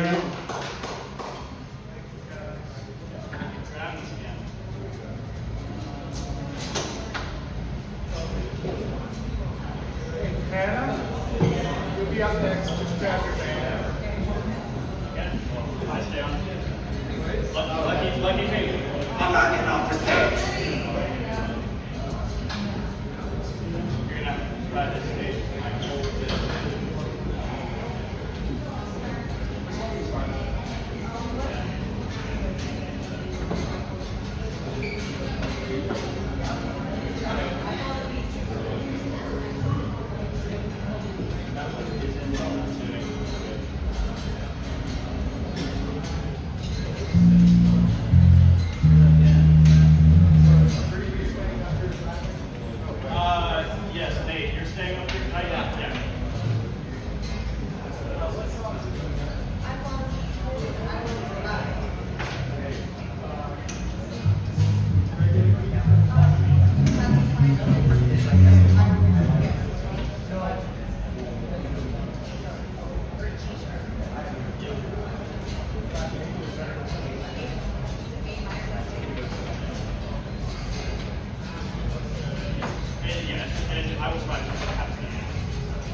far as musicians, how many drummers we have here today?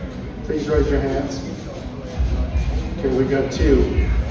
Sean, do you have a band you're going to go up with today? Okay. Hey, brother man, what's your name over here? Yeah, you with the drumsticks and the drum. What is it?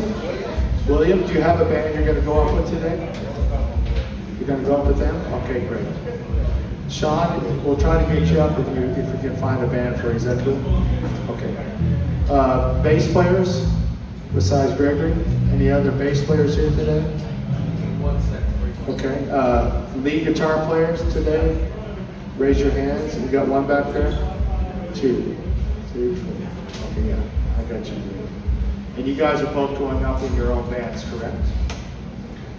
Do you have someone you can play with today? Okay, great. Vocalists that haven't got up yet, that want to get up, raise your hands. Everybody's got up? Okay. Are you going to sing lead for this gentleman? Okay, great. Me and Cole play for them as well. Yes.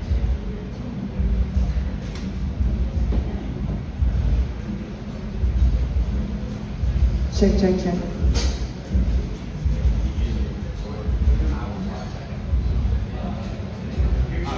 Check, check, check, yes. Okay.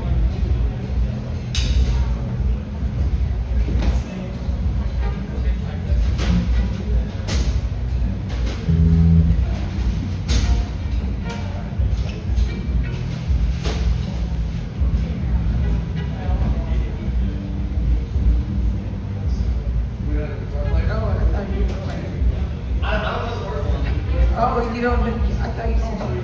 Yeah, I will survive. Is that what we're gonna work? What, I will survive? We were gonna do I Fall Peace, you don't want to do that? I don't know. Okay. How many words is there?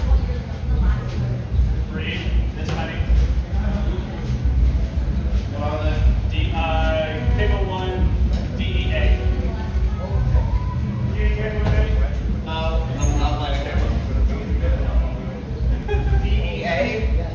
Yeah, it goes DEA, then ADE, and then it just kind of swaps. Okay.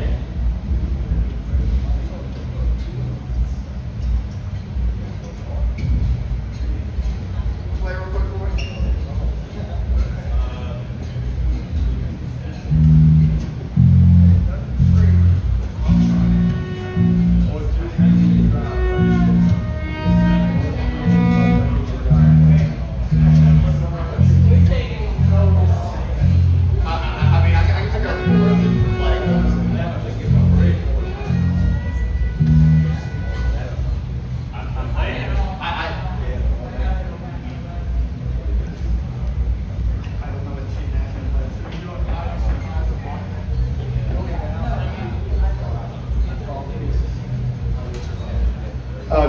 Lead guitar players, anybody know I Follow the Pieces, Patsy Cline? How about I Will Survive? That one I know.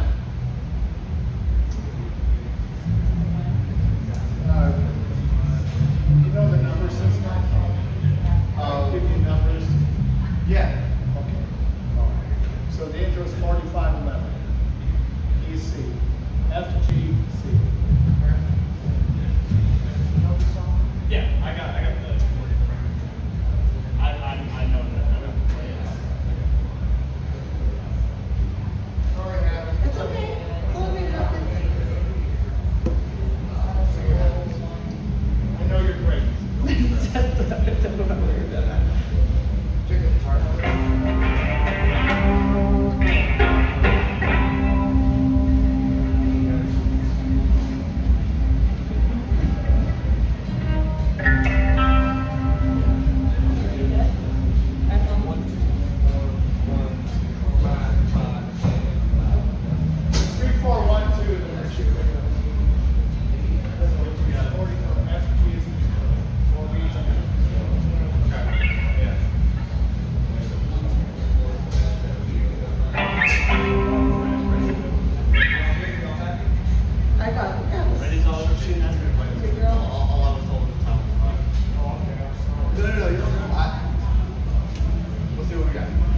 Diego, you know I follow these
So someone else tonight, someone who loved me too, the way you used to do.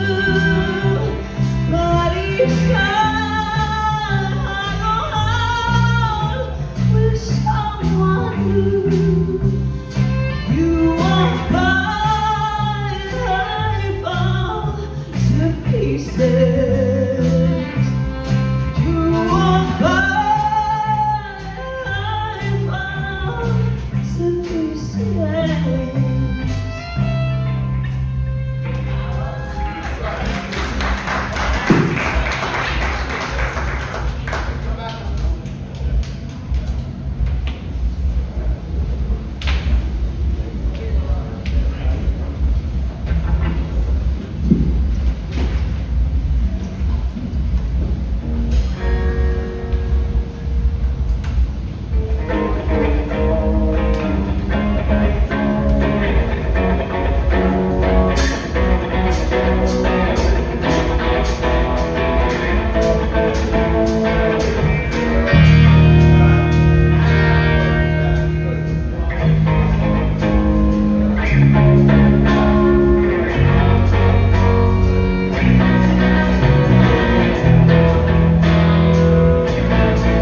Any musicians, drums, bass, and guitar that know 9 to 5 to only play? You know 9 to 5? I do. Who's saying I do? You know 9 to 5? On what, drums or guitar? We're gonna get someone else to play since you've already played a couple times, okay? There's another drummer that hasn't played yet too. No, we already got one, but you can come up next. So do we have any guitar players that know 9 to 5? It's in that show. It's only a 1 4 5. You know the Nashville numbers? I can call numbers. You know what? Okay, come on up, Diego. Yeah. All right, we'll get Diego up because he kind of knows it. All right. Hey, you can come up and play 9 to 5. Right? Is it William? Yeah, William, come on up.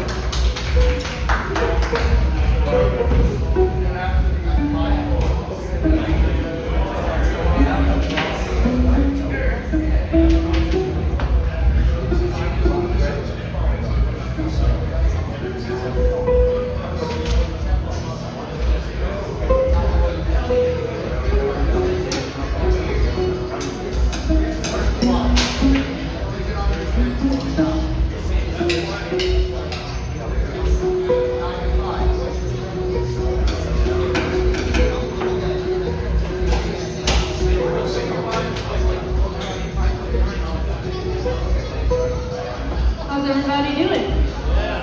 Good? So while we're waiting, my name is Libby Love. I can thank my husband for that wonderful last name.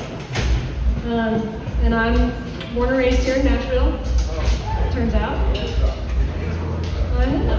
That's what people keep calling me, a uniform. It's crazy. But,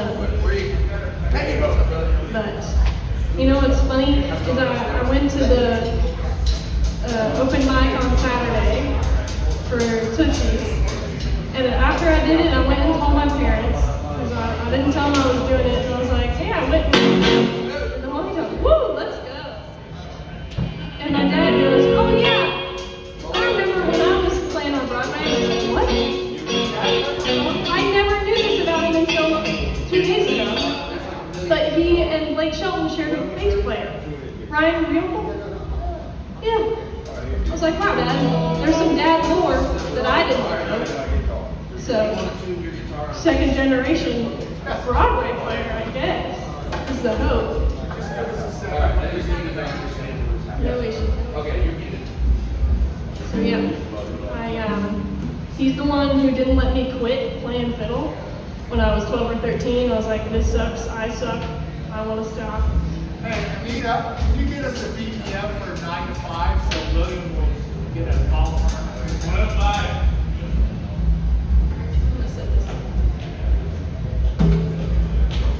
I think Darren's played this. Yeah, I've never played bass on this. I appreciate that, thank you.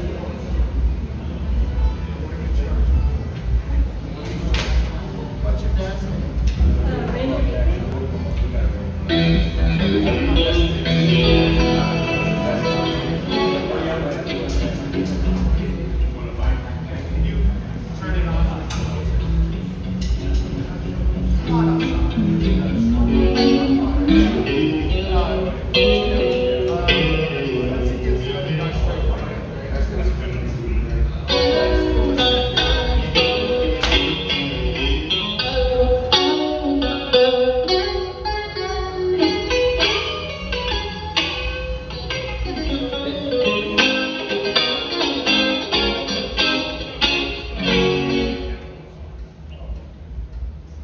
actually do work a 9 to 5, which is fortuitous because we're off today. And that's why I'm here, is because I didn't have to work.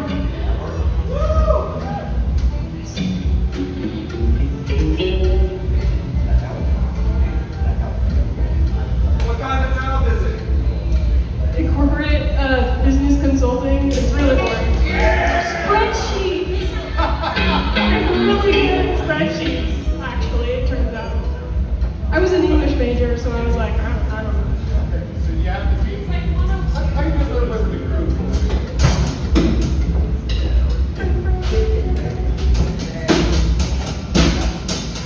Probably about the right volume too.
Dream just to watch them shatter.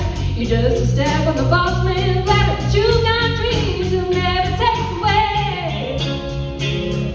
You're in the same boat with a lot of your friends, waiting for the day your ship will come in. The tide's gonna turn, it's all gonna run your way. Working 9 to 5, what a way to make a living. It ain't getting by, it's all taking and no giving. They just use your mind and they never give you credit.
you. My name is Living Love.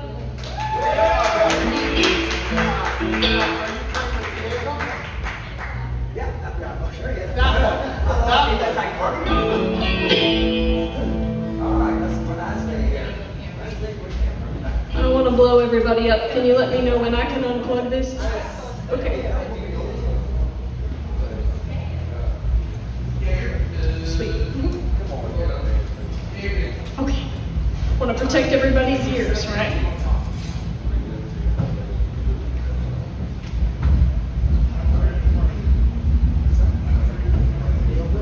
And that vibration is really good. Sorry about that. Yeah. Sorry about that, guys.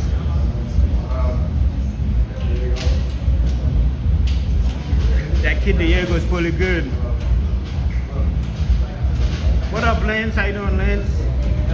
So I went across the street at Cane's and got something to eat.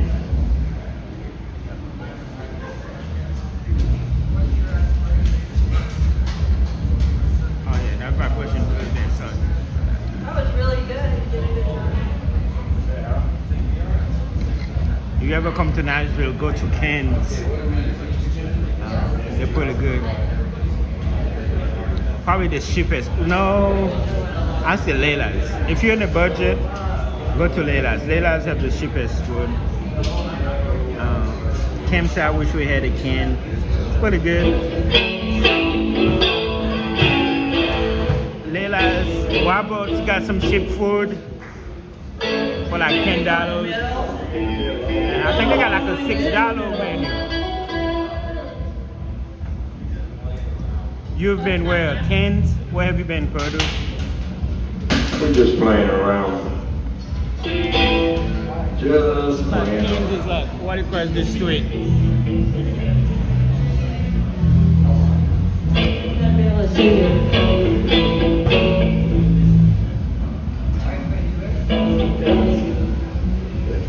If you guys don't see me again, of course y'all gonna see me Thursday.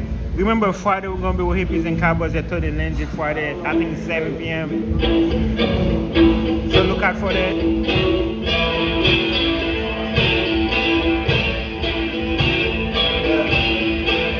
Y'all might see me Tuesday or Wednesday maybe. I got no chain in my pocket, going jing-a-ling-a-ling. I call you on the telephone, I'll give you a ring.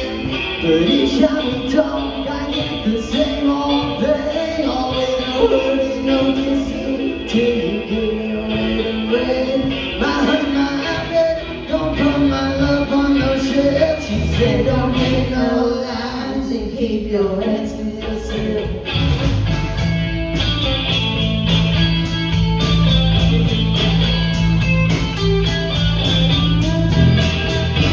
Oh baby, baby, baby, always treat me this way. Just give your number, boy, so do the same way. But each time we talk about freedom from the cow, and you know hurting, no kissing, yeah, now. My heart, my habit, don't put my love on the shelf. She said, don't make no lines and keep your hands in your feet.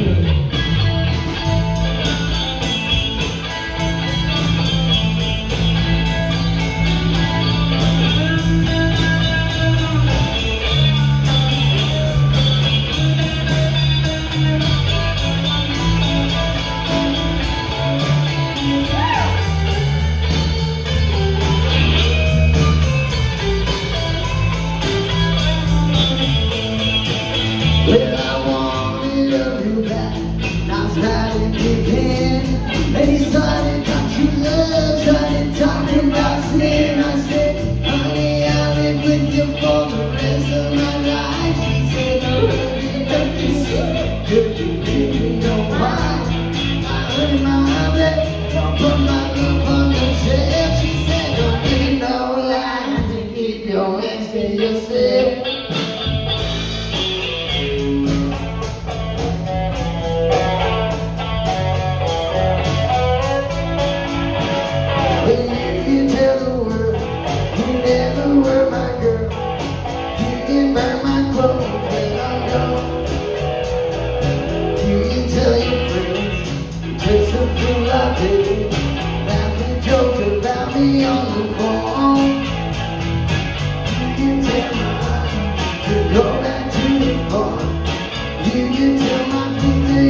tell my heart, my achy, breaky heart, I just don't think it understand.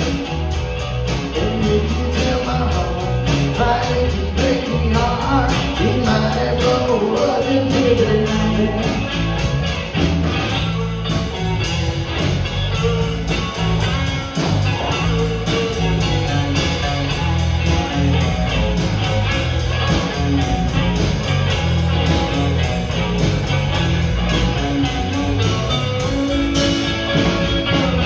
You tell your mom I'm into Arkansas. You tell me God you got my head. You tell your kid if this can tell my lips, you never really like me anyway. You tell my eyes you go back to the phone. You tell my people you love for. You tell my lips.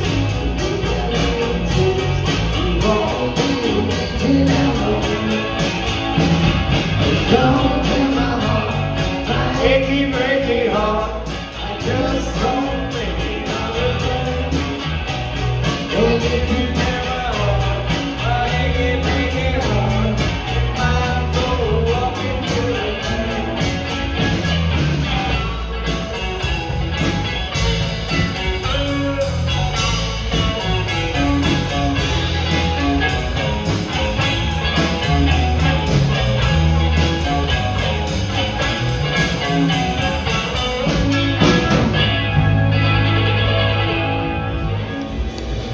We'll try one more, real quick. One more. Oh, we're not gonna do the original?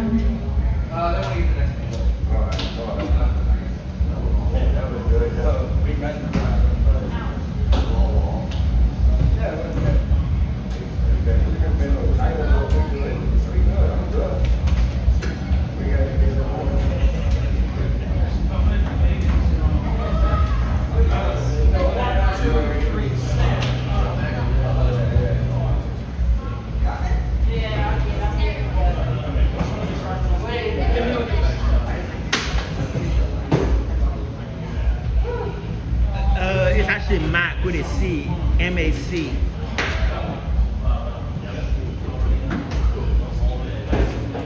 Mac.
Sorry.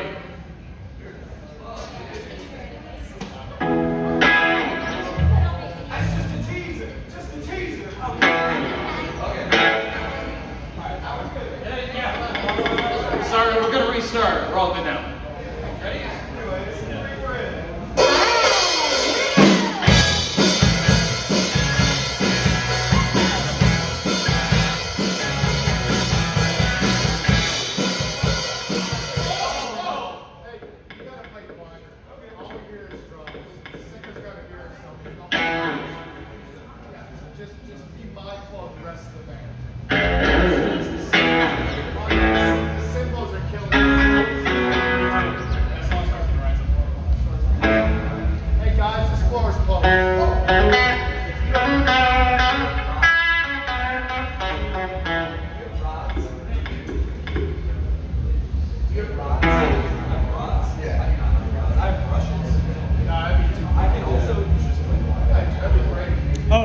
No, Gusta, it's slow down, man.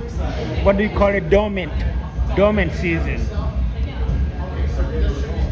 You know what dormant season is, Gusta?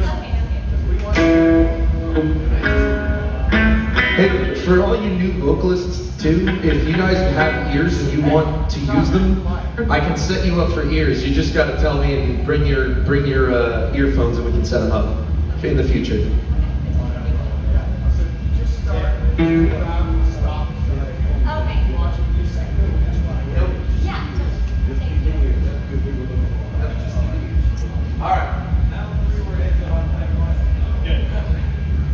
Here we go.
Well, you're good.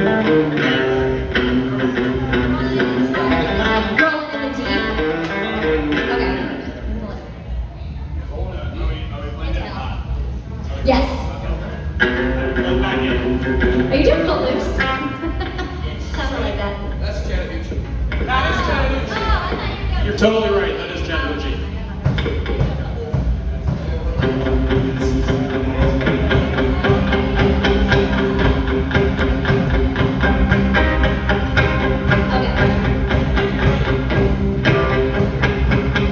There's a fire standing in my heart, reaching all over to scream me out the night.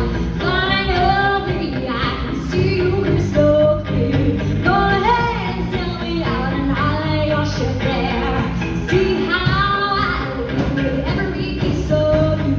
Come on, the rest of me, all things that I'll do. There's a fire standing in my heart, reaching over your bridge to bring me out the night.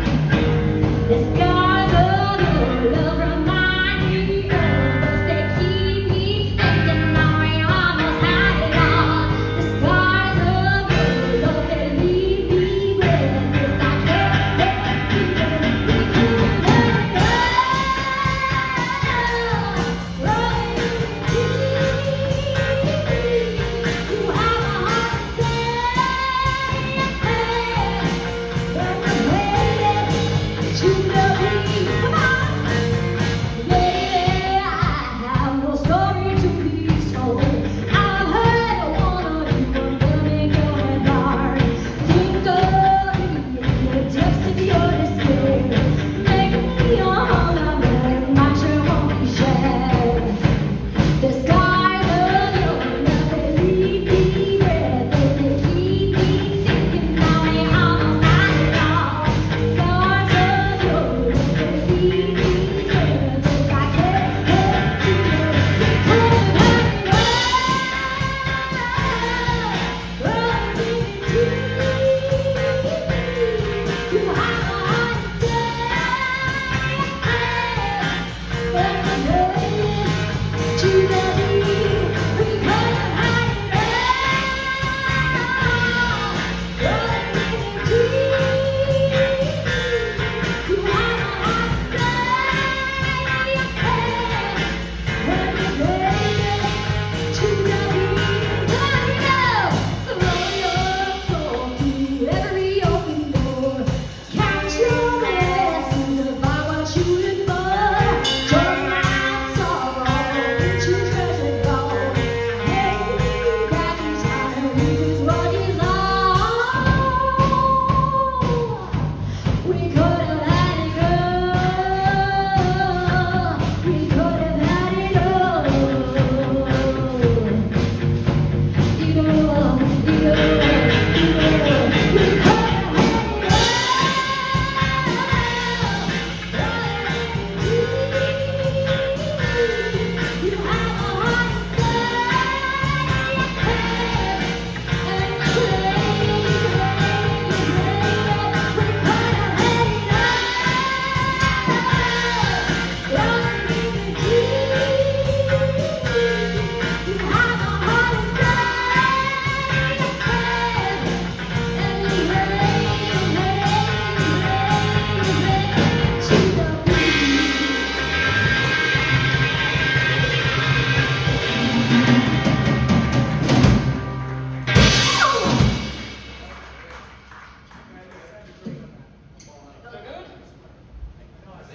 That was really good. Hello, Deb. How's your dog doing, Deb? Lance, how you doing, Lance? Once again, hello, George. How you doing, buddy?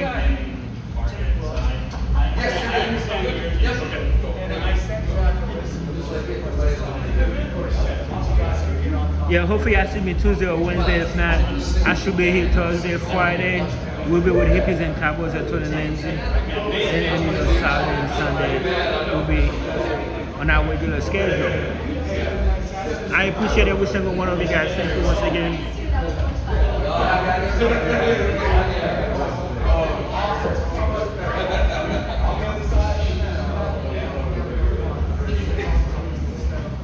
I need to find a Monday to come down here and listen to Scott Collier. He'll be happy to see me. If you all know Scott, Heaven's on Ben, and he play every Monday. He play every day, but every Monday he play 6 to 10. Tuesday, like during the week. All right, who 6. hasn't sang as of yet or played?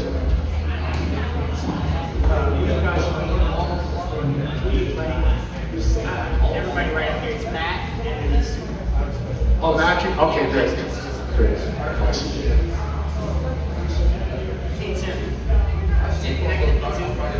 Oh, I am so sorry, Dad. So sorry to hear. I am so sorry to hear that. Yeah. Hello, Stella girl.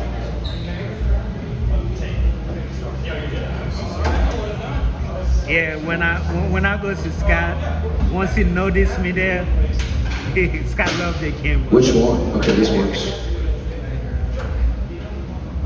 He actually I've never sang this song. Enjoy his show. I'm doing it for baby. I'm doing it for baby Prince.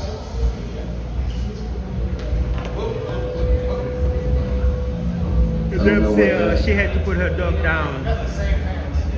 The dog was not.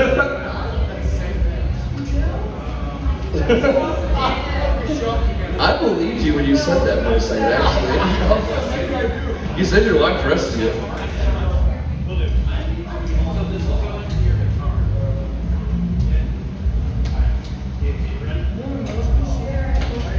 Get one for me, still a girl. If we won, we go in half. I'm so sorry, Dad.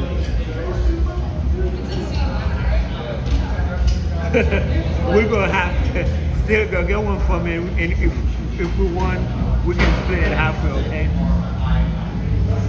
On your solo, when you're done solo, look at me when I'm ready to go back in.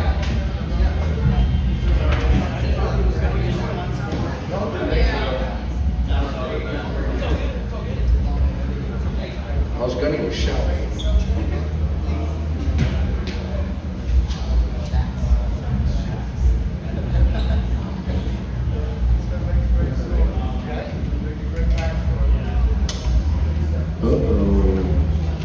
Still I go say what's up, Scott and his band twice. Nice. Thank you. Well, welcome to my comedy hour. You want to hear a story about my cat? You're so cool. So I grew up in Northeast Georgia, right? And so a little small town called Helen, Georgia.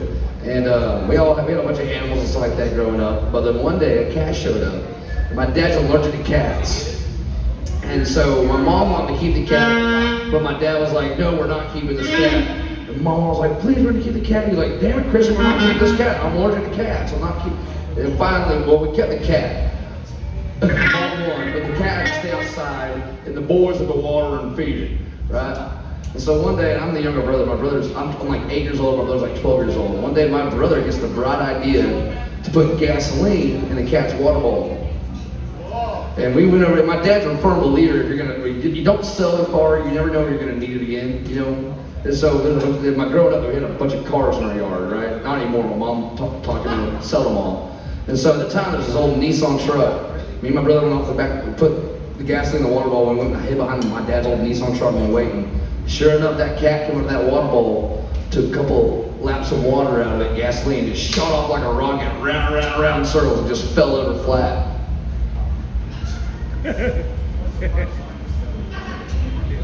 That's it. Yeah. It didn't die. It just ran out of gas.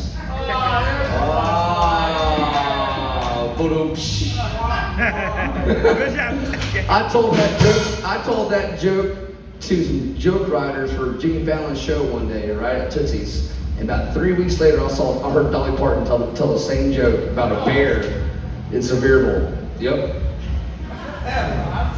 You can ask Noah Pelty about that. Noah Pelty can vouch for me because he was there for both of it. Like he was there for me telling the joke to them, and then he saw it on the Jimmy Fallon show and sent me the video of it. Keep your volume in mind, somebody.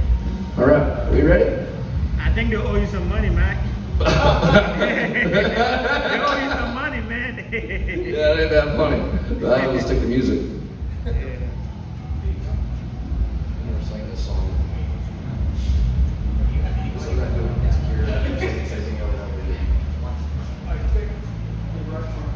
Ready? Oh, no sound. No sound on the guitar. Oh, no. Well, That's how we like it. Yeah. He's turned down all the way on the board. Okay. Yeah, you're good as far as I'm concerned. Yeah. I just don't see the same. This will be your volume. Yeah. All right.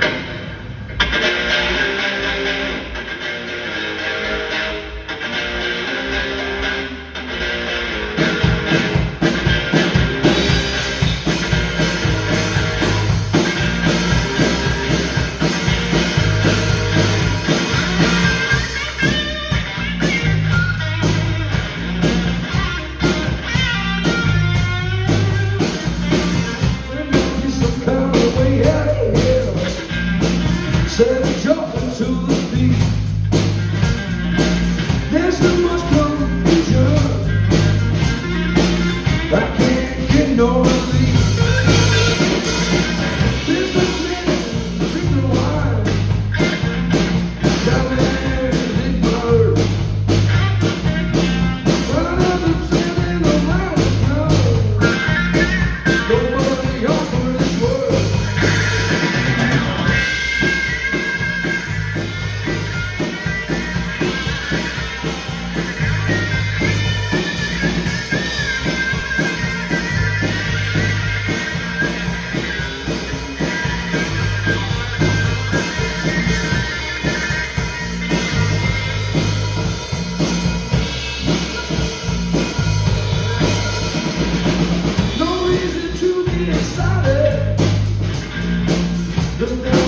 that it? Darren, we caught you in the middle of your lunch. Well, I think that's it for us today, right? You close us out, Darren.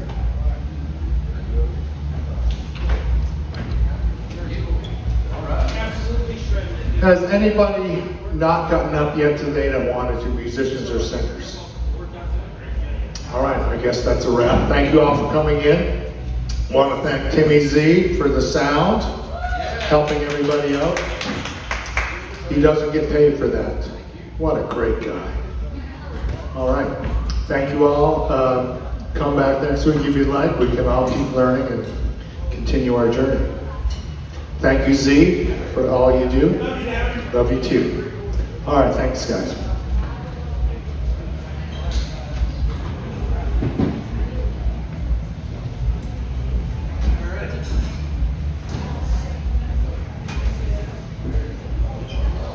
Alright, wonderful people, here's the deal. Since we are a little early than usually, let's hang out downstairs for a little bit.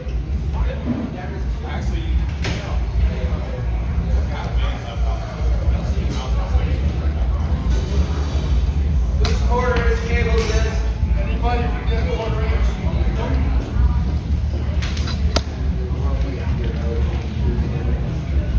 Really? I turned 22 in 2 days. Oh, yeah. So you've been playing, what's that math? 4 plus 9, 13 years?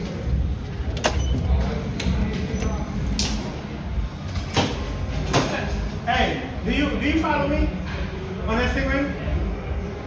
Send me a message. What's your name on Instagram? BB? Yes.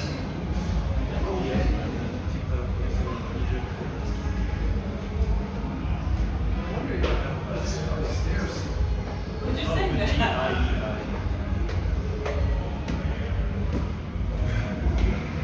Alright, buddy. Oh, yeah. Thank you, man.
jug, it means so much to us. We split our 10-6 ways.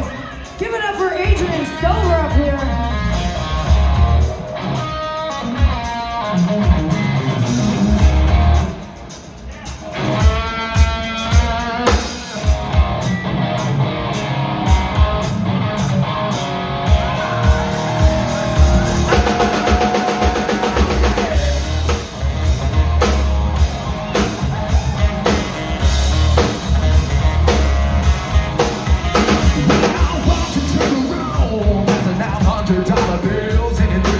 and it kills like the horns of my Silverado grill. Double round the crown and everybody's getting down in this town. You ain't never gonna be the same. Because I'm inside of the house and I'm right into the city. Make a lot of noise 'cause the girls, they are so pretty. Riding up and down Broadway on my old sunny boy. You know the girls say, you know the girls say,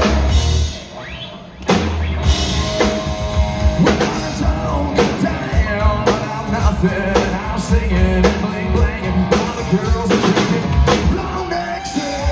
I wouldn't trade no Leroy. My Chevrolet for your Escalade, your free parade. I'm the only John Wayne left in town. Style of my hopes, and I'm right into the city. I make a lot of noise 'cause the girls, they are so pretty. Riding up and down Broadway on my old sunny Roy, and all the girls say, say what you ask her.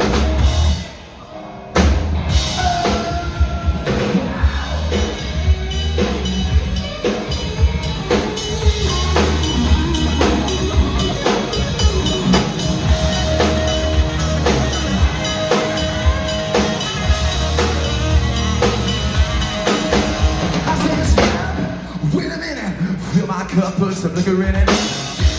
Sit inside the chair, take the Julio, get the stretch. Styling, wilding, ginger giants in Mississippi. I got church on and I'll sing along. Sweet little first chance to be. It's too hot, out there. Got the police and the firemen. It's too hot, out there. Gonna pull me out of retirement. It's too hot, out there. Say my name, you know who I am. It's too hot, out there. Girls sing hallelujah. Girls sing hallelujah. Girls sing hallelujah. 'Cause uptown fun don't give it to you. 'Cause uptown fun don't give it to you. 'Cause uptown fun don't give it to you. So, don't believe it, just watch.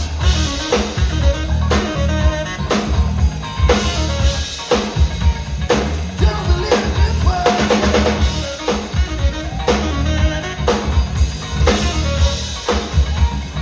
Don't believe it, just watch. Don't believe it, just watch. Don't believe it, just watch.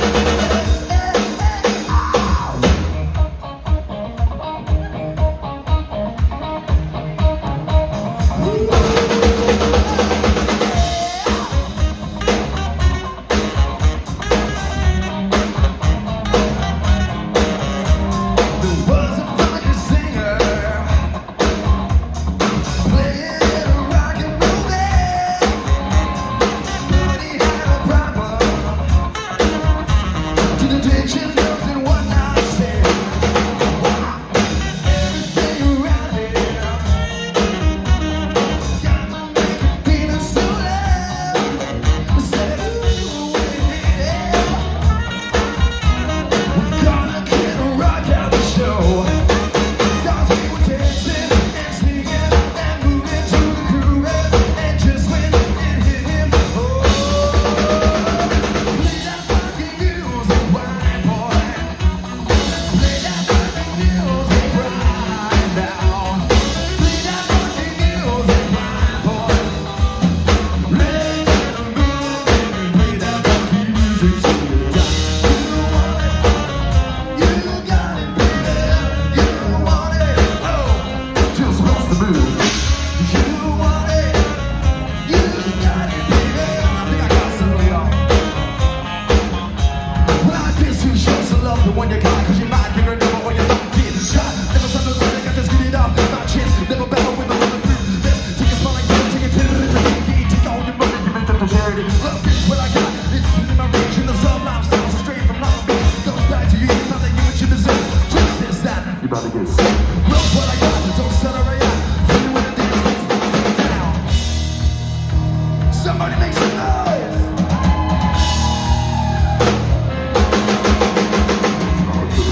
That's what you said. The back of my truck, man, is always getting buzzed on suburbs down on Sunback Country Road.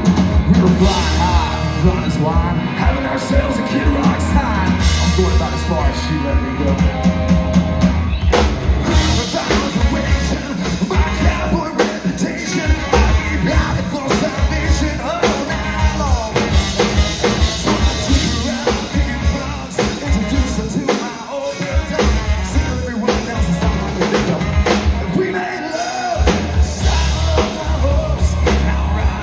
the city. I make the left legs, cause the girls, they are so pretty. Riding up and down Broadway on my old Stubby Road. And all the girls say, you know the girls say, save a horse, ride a cowboy. Save a horse, ride a cowboy.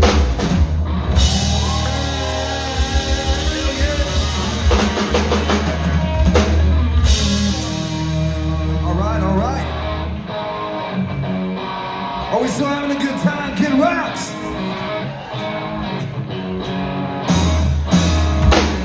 Come on!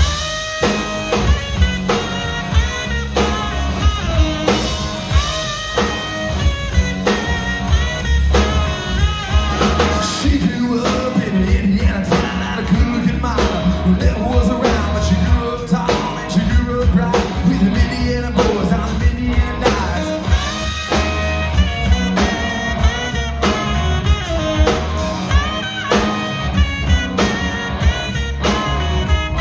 Well, she moved down here at the age of 18.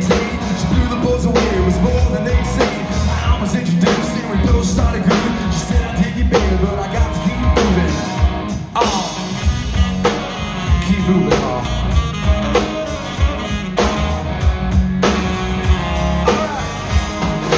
Last is a Mary Jane. One more time to kill the pain. I feel summer creeping in. I'm tired of this town again.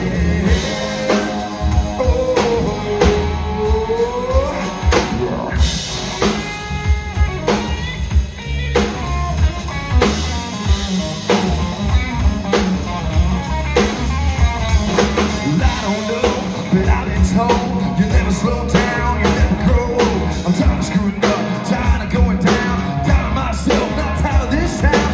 Oh, hell yeah, she gotta put on that party dress. Buy me a drink, buy me a drink, buy me a drink, come on. Last stand to Mary Jane, one more time to kill the pain.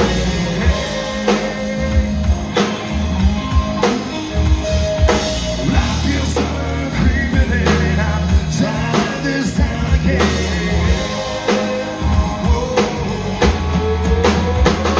Get out!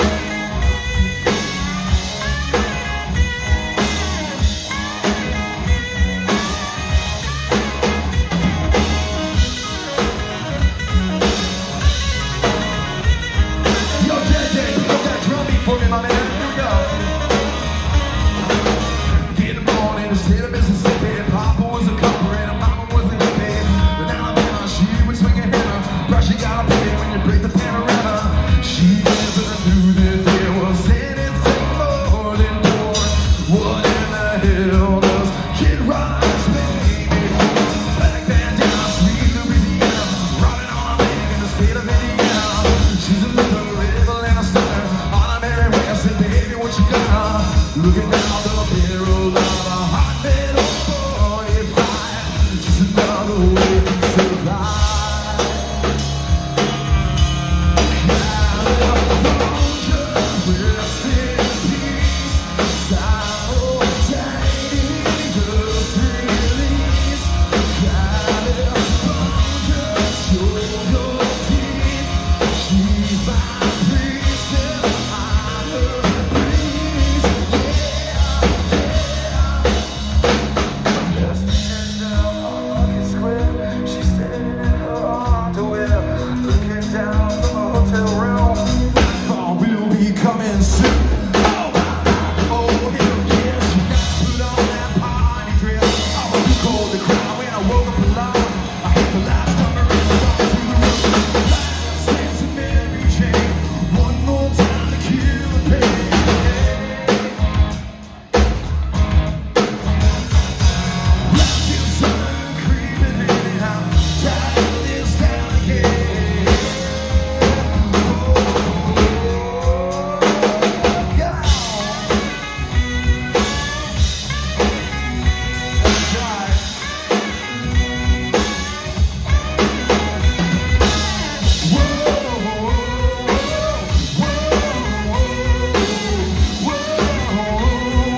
think it's about damn time we had a drink together, y'all. Anybody with a drink in their hands out there, put them up, put them up.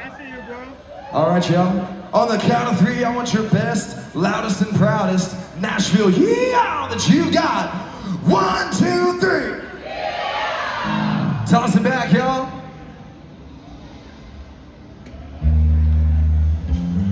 Name of the band is Paulie Lee. Anybody know what that is?